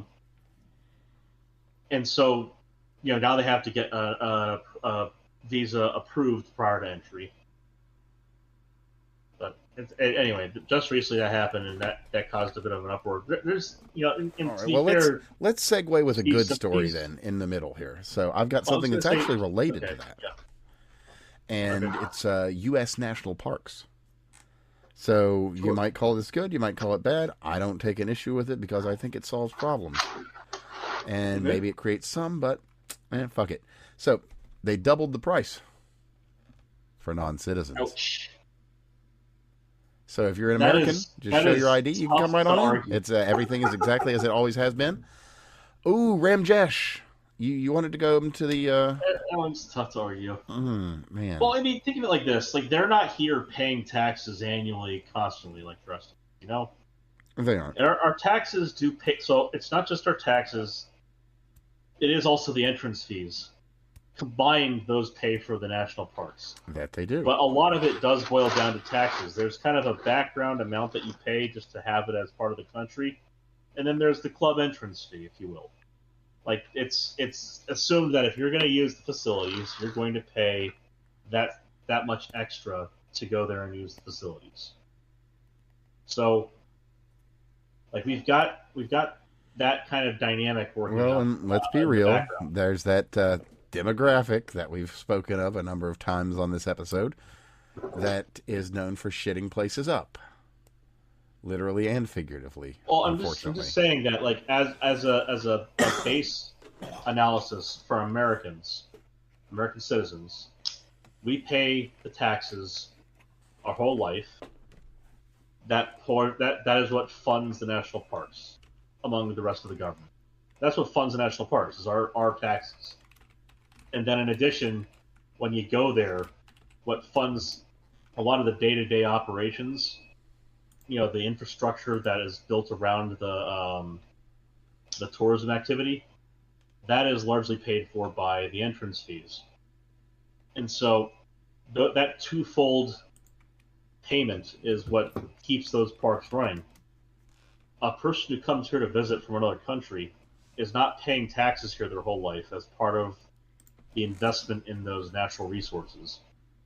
So I don't see as much of an issue. Like, it's very easy for a citizen like me to justify them having to pay the higher price because they are not here to pay a higher price in the background passively over time.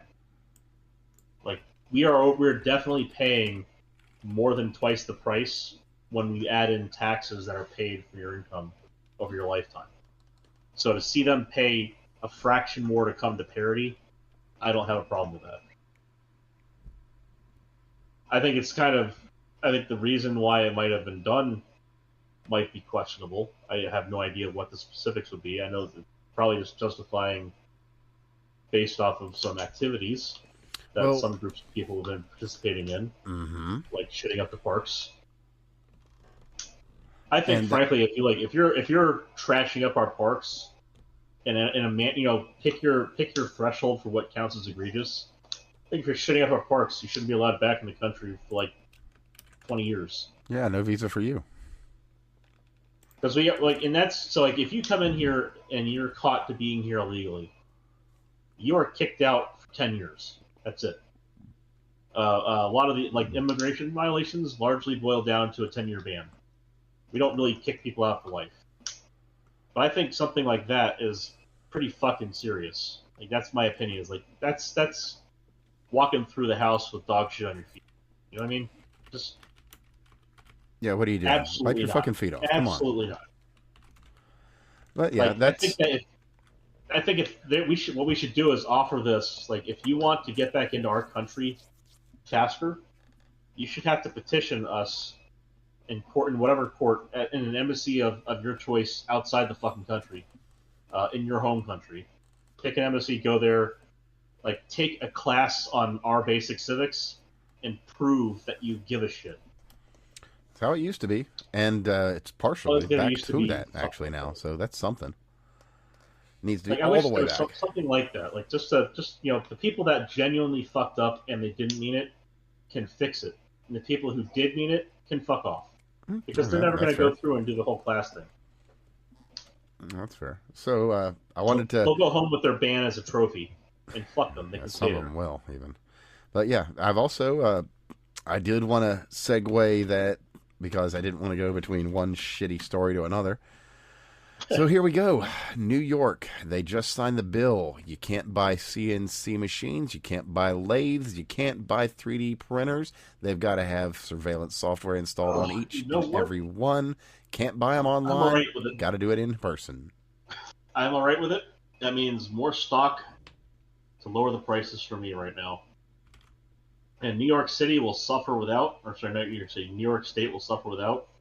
I feel fucking terrible for Steve. I think that we can always help out our good buddy Steve if he is in dire need of a specific set of parts or device. We could probably work out a way to ship it to him, buy it for him and ship it to him. Yeah, we'll just have to part it out. I don't see a problem with that. I'm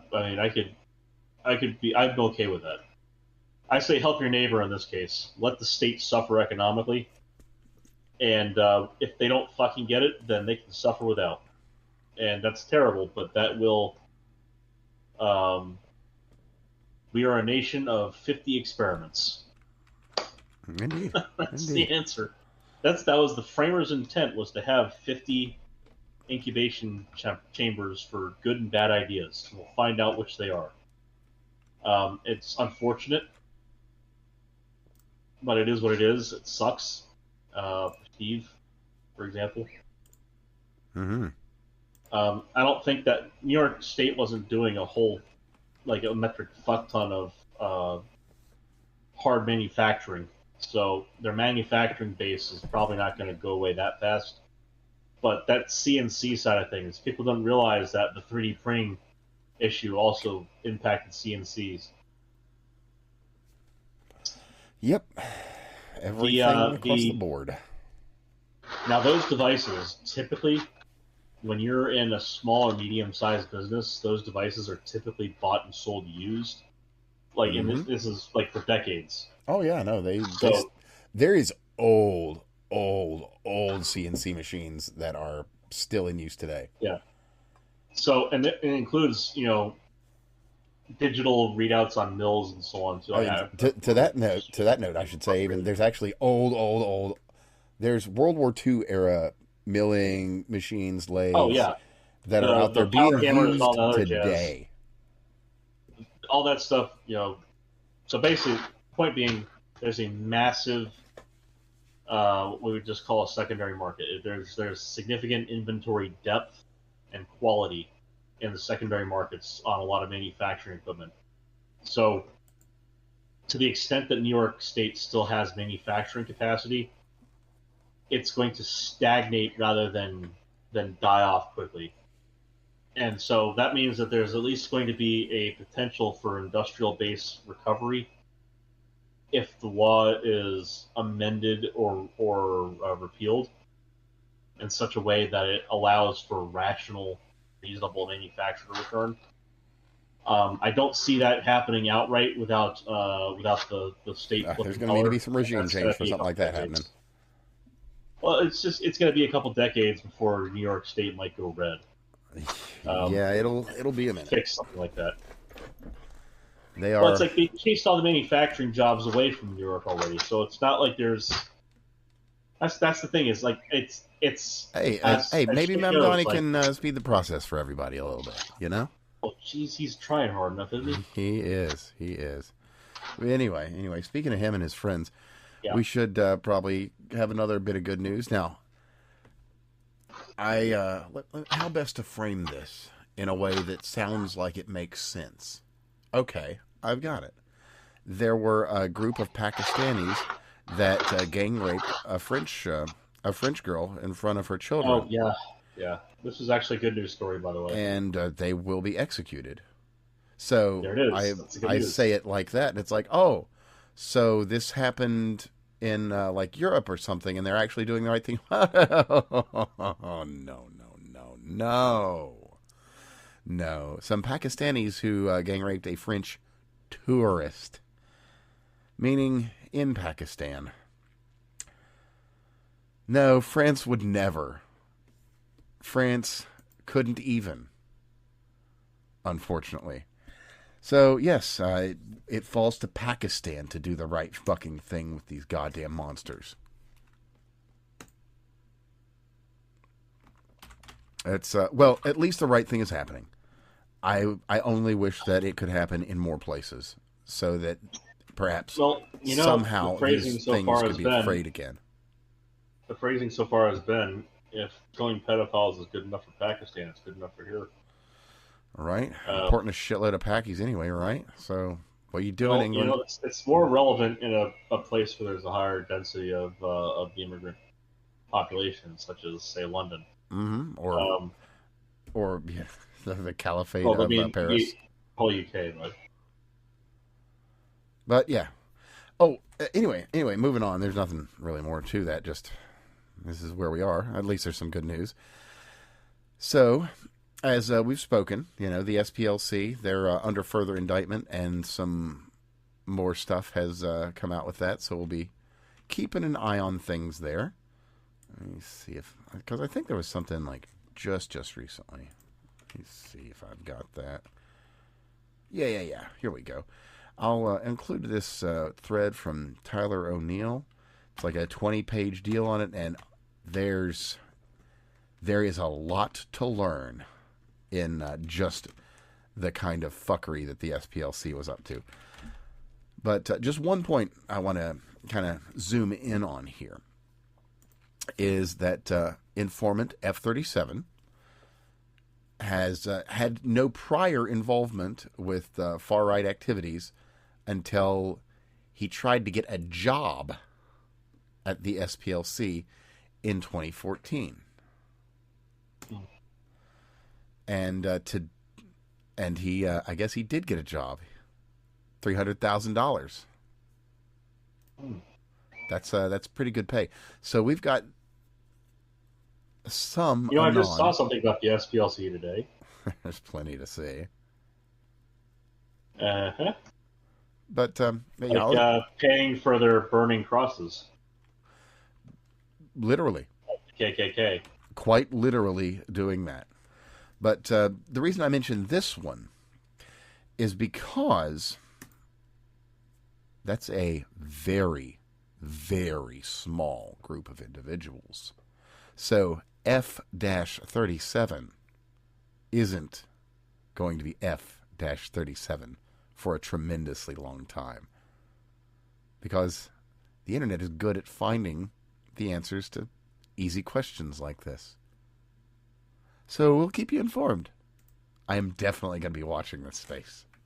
Definitely. So, the other, last week, the enhanced games happened.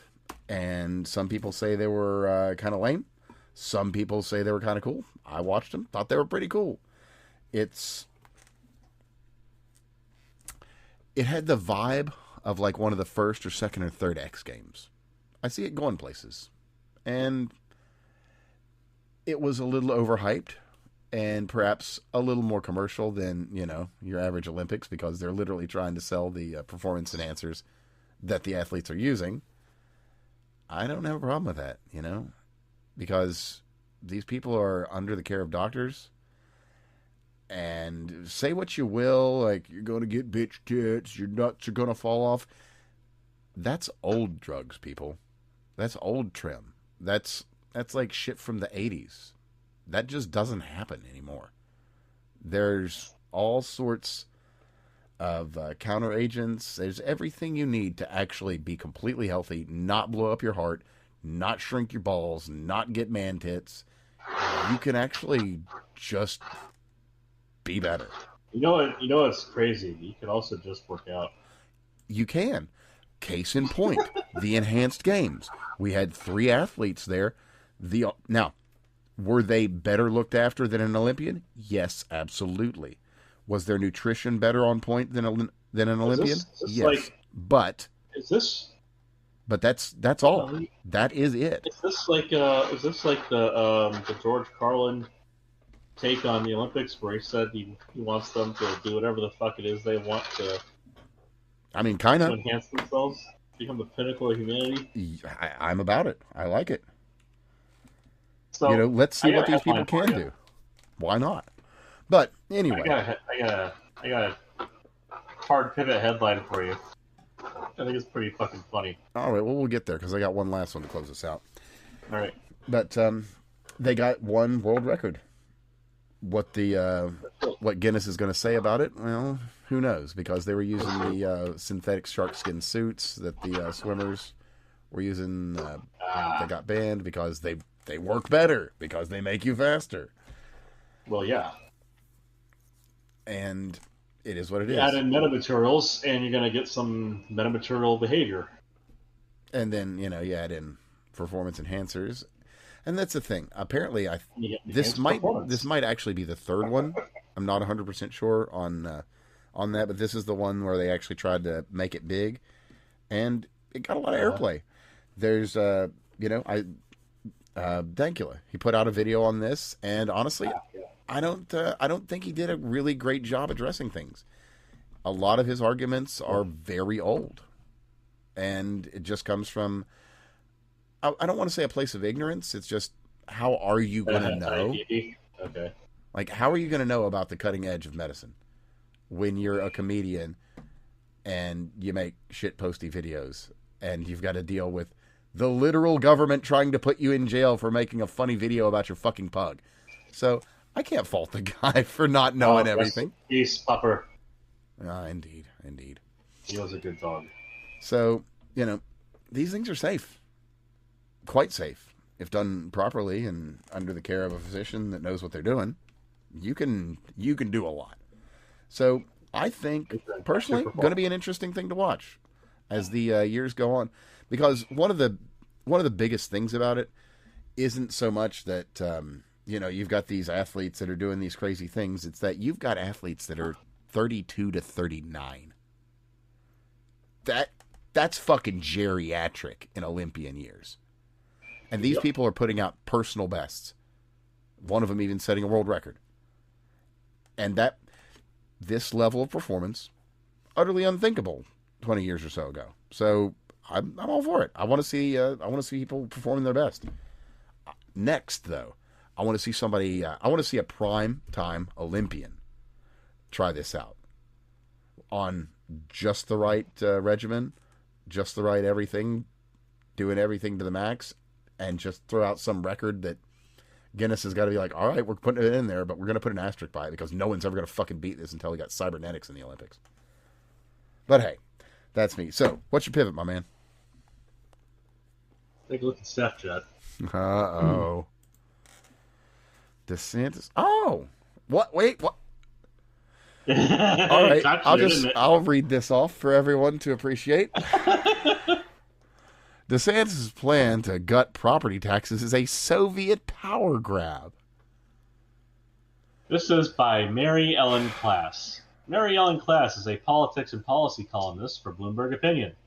A former Capitol Bureau chief for the Miami Herald, she has covered politics and government for more than 3 decades. Wow. Mary, you're a fucking retard. Wow.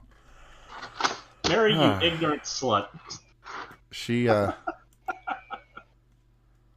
does not have a lot of class consciousness. Oh, boy. I had to. Anyway. So, yeah, this is a Miami Herald genius, former Miami Herald genius, who's somehow made it into the Bloomberg opinion section. Just this fucking whopper of a headline. I still got my family relation that is involved with Bloomberg. I should send him this headline. You should. And ask him, because this is just so fucking funny. It's something. Oh, it's something.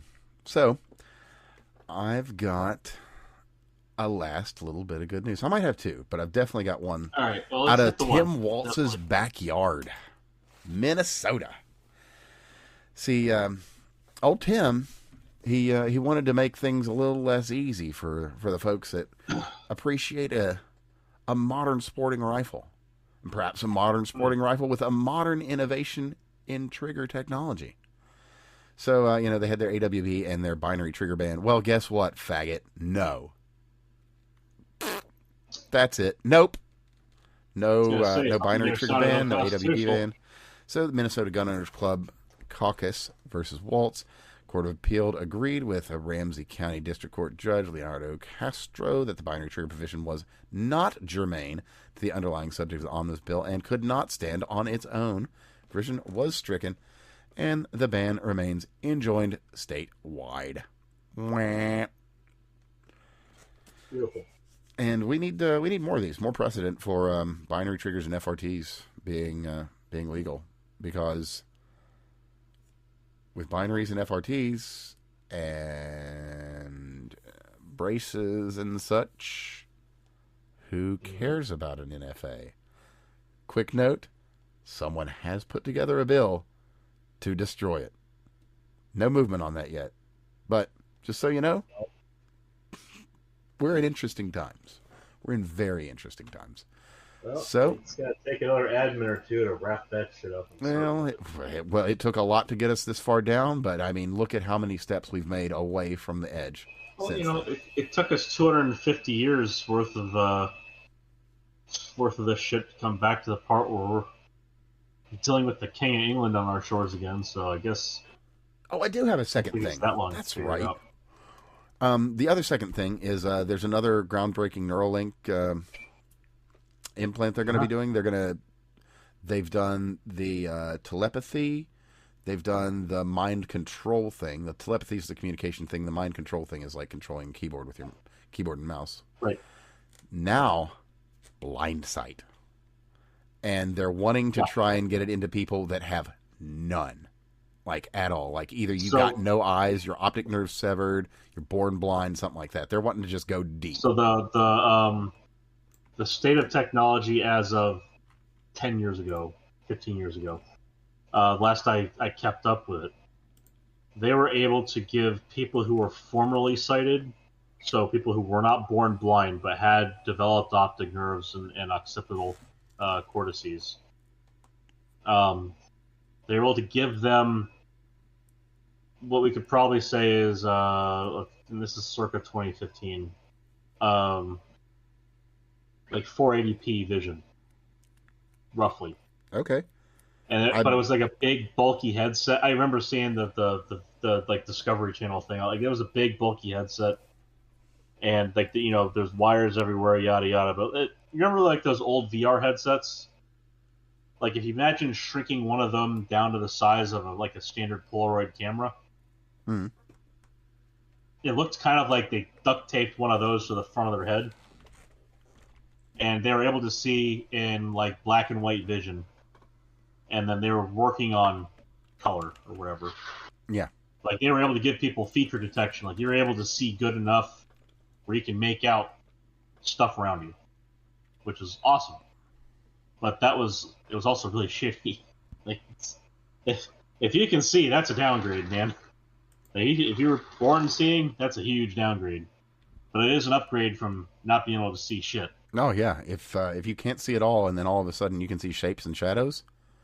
That's exactly the kind of distinction. Your world just opened, and I know exactly what you're talking about because I remember seeing a later version of that was basically slightly bigger than meta glasses. Okay, yeah. But it was just what I remember It was specifically about it was that the guy was able to see and recognize the face of his mother and his wife, and he remembered the face of his mother. He hadn't seen the face of his wife. And so, big moment, yada yada. But like he was able to see the shape and features of his mother's face well enough to recognize her from memory. Not just by, the fact that she was already there and speaking, but like, he's just like, okay, well, had he not recognized her face, that would have been a little bit funnier and a little more awkward. But very cool. Oh yeah. But also still just black and white and like shit resolution, so I get that part. There's only so much you can do in one day, right? Yeah, but then we're this far out. Well, you said that like they've gotten a little better, and if Elon's got a team working on it, well, my guess thing about is that this people are going to is see it in more than 3 colors.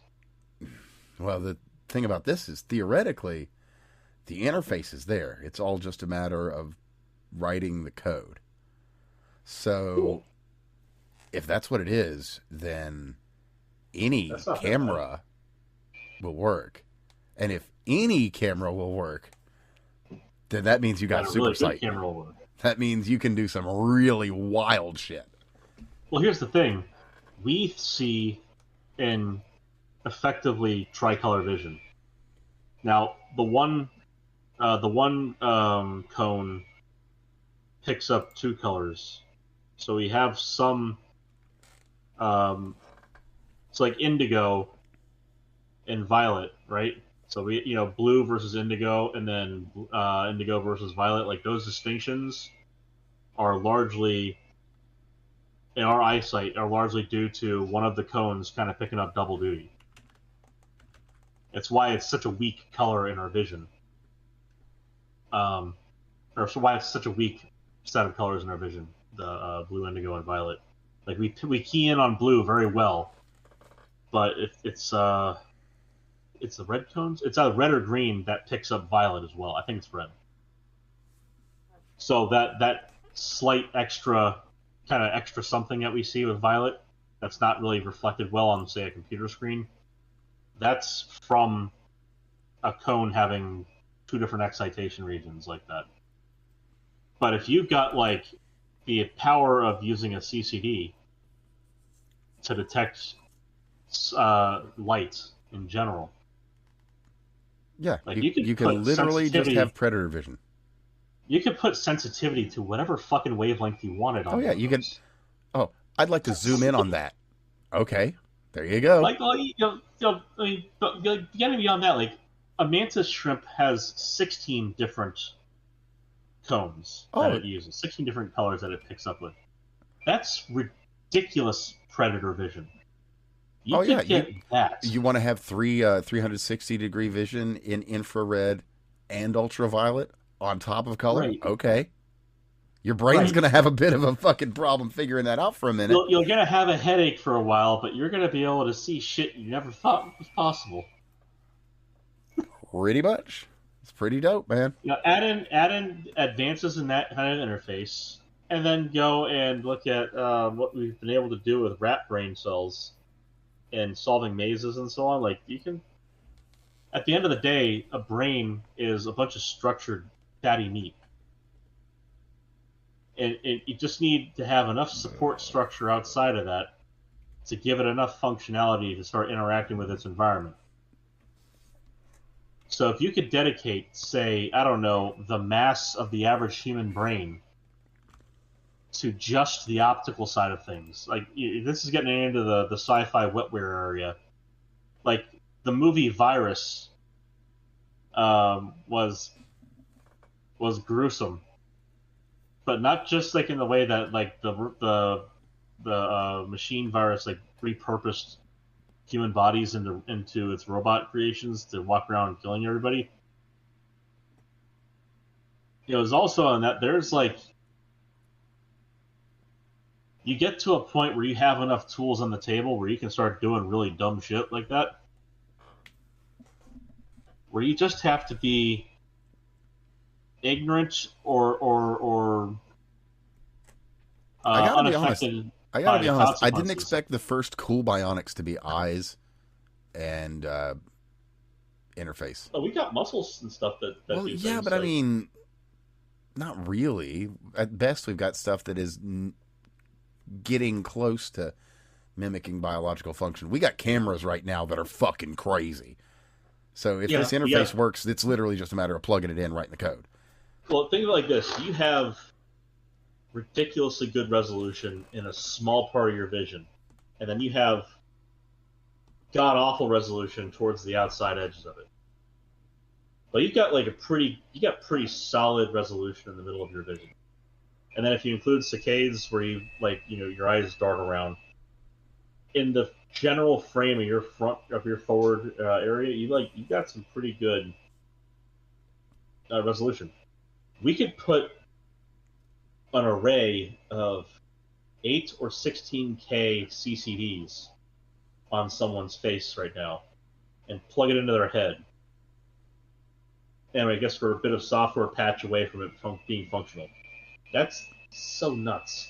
Yep, you can literally have cyberpunk eyes. Like from the fucking game with the UI and everything. Wild That's stuff. the other one. Putting a UI on your own personal screen, if you will.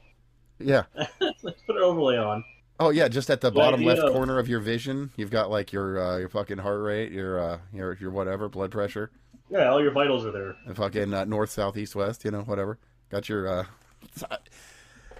we're in some All right. very, very But interesting imagine times. somebody pops off an EMP accidentally. Someone's electric car decides to have himself a little bit of a melty, Mhm. and before it catches itself on fire, it discharges in such a way that it blows the eyesight of all the drivers around you. Oh, could be an issue. Could be an issue. Me personally, I'm going to you be know, doing my it's- best to stay there's- organic. There's some significant protection that I think needs to be in play there. Well, hardening of any kind of electronics, that's just a given. But man, with that, But anyway, I've hit kind of all the yeah. key points I was wanting to hit. Was there anything else that you were wanting to throw out there tonight? Nope, I just got a video of my brother's place. So I don't know if I explained it to you, and it doesn't matter if this is on air or not. But he's gonna try. He's moving. That's why I was out of town. That's why we're doing this later in the week. Yeah. And I busted ass with him and my dad getting his stuff moved over to his girlfriend's place, and his place, like, we got all the big stuff he couldn't do by himself out of there in a timely manner. But he's gonna be out of town shortly for a period of time. That's the part where I shouldn't give specifics, but like, he's got maybe a couple days left to finish enough with the house to get the realtor in there with repair people to do whatever the fuck they need to spruce it up a bit, and also pack, for vacation. And I guess the thing to do out there is people just pile shit into the garage at a certain point, which we basically left him in a position where he should be able to do that, and left him a pile of boxes to get stuff packed up. So he's just sent me a video, a minute and a half. I'm gonna take a look at here in a Oh, second. nice. Oh, you know what? But in any event, I do actually have a great a double header closer for us, actually. A really good let's one. hit it quickly. Yeah. Well, the first is Mr. James Augustine has been Mr. O'Shaughnessy. troubled, beyond troubled. We won't discuss by certain people that are involved. Mhm. As one of them of recent is an infrequent acquaintance, we'll say. Yeah, there's a little bit of a crossover there. That's the at best way I'm going to describe that. I'm not going to say I'm a friend. Yeah, well, there's a little bit of crossover here and there. We're, So we're, anyway, we're friendly enough. Like, that's like it. well, it might. But anyway, I'm glad that he's getting what he's getting done. Yeah. So And actually it's crossover so Jim's with been another swatted acquaintance of mine. bunches of times, numerous times. So the person responsible. And fuck 764, by the way. Those people deserve to get themselves placed in prison. Mm-hmm. So Brings us Thomas back to swatting. Thomas Szabo has been sentenced to 4 years in prison and 3 years of probation. And then, of course, Yes.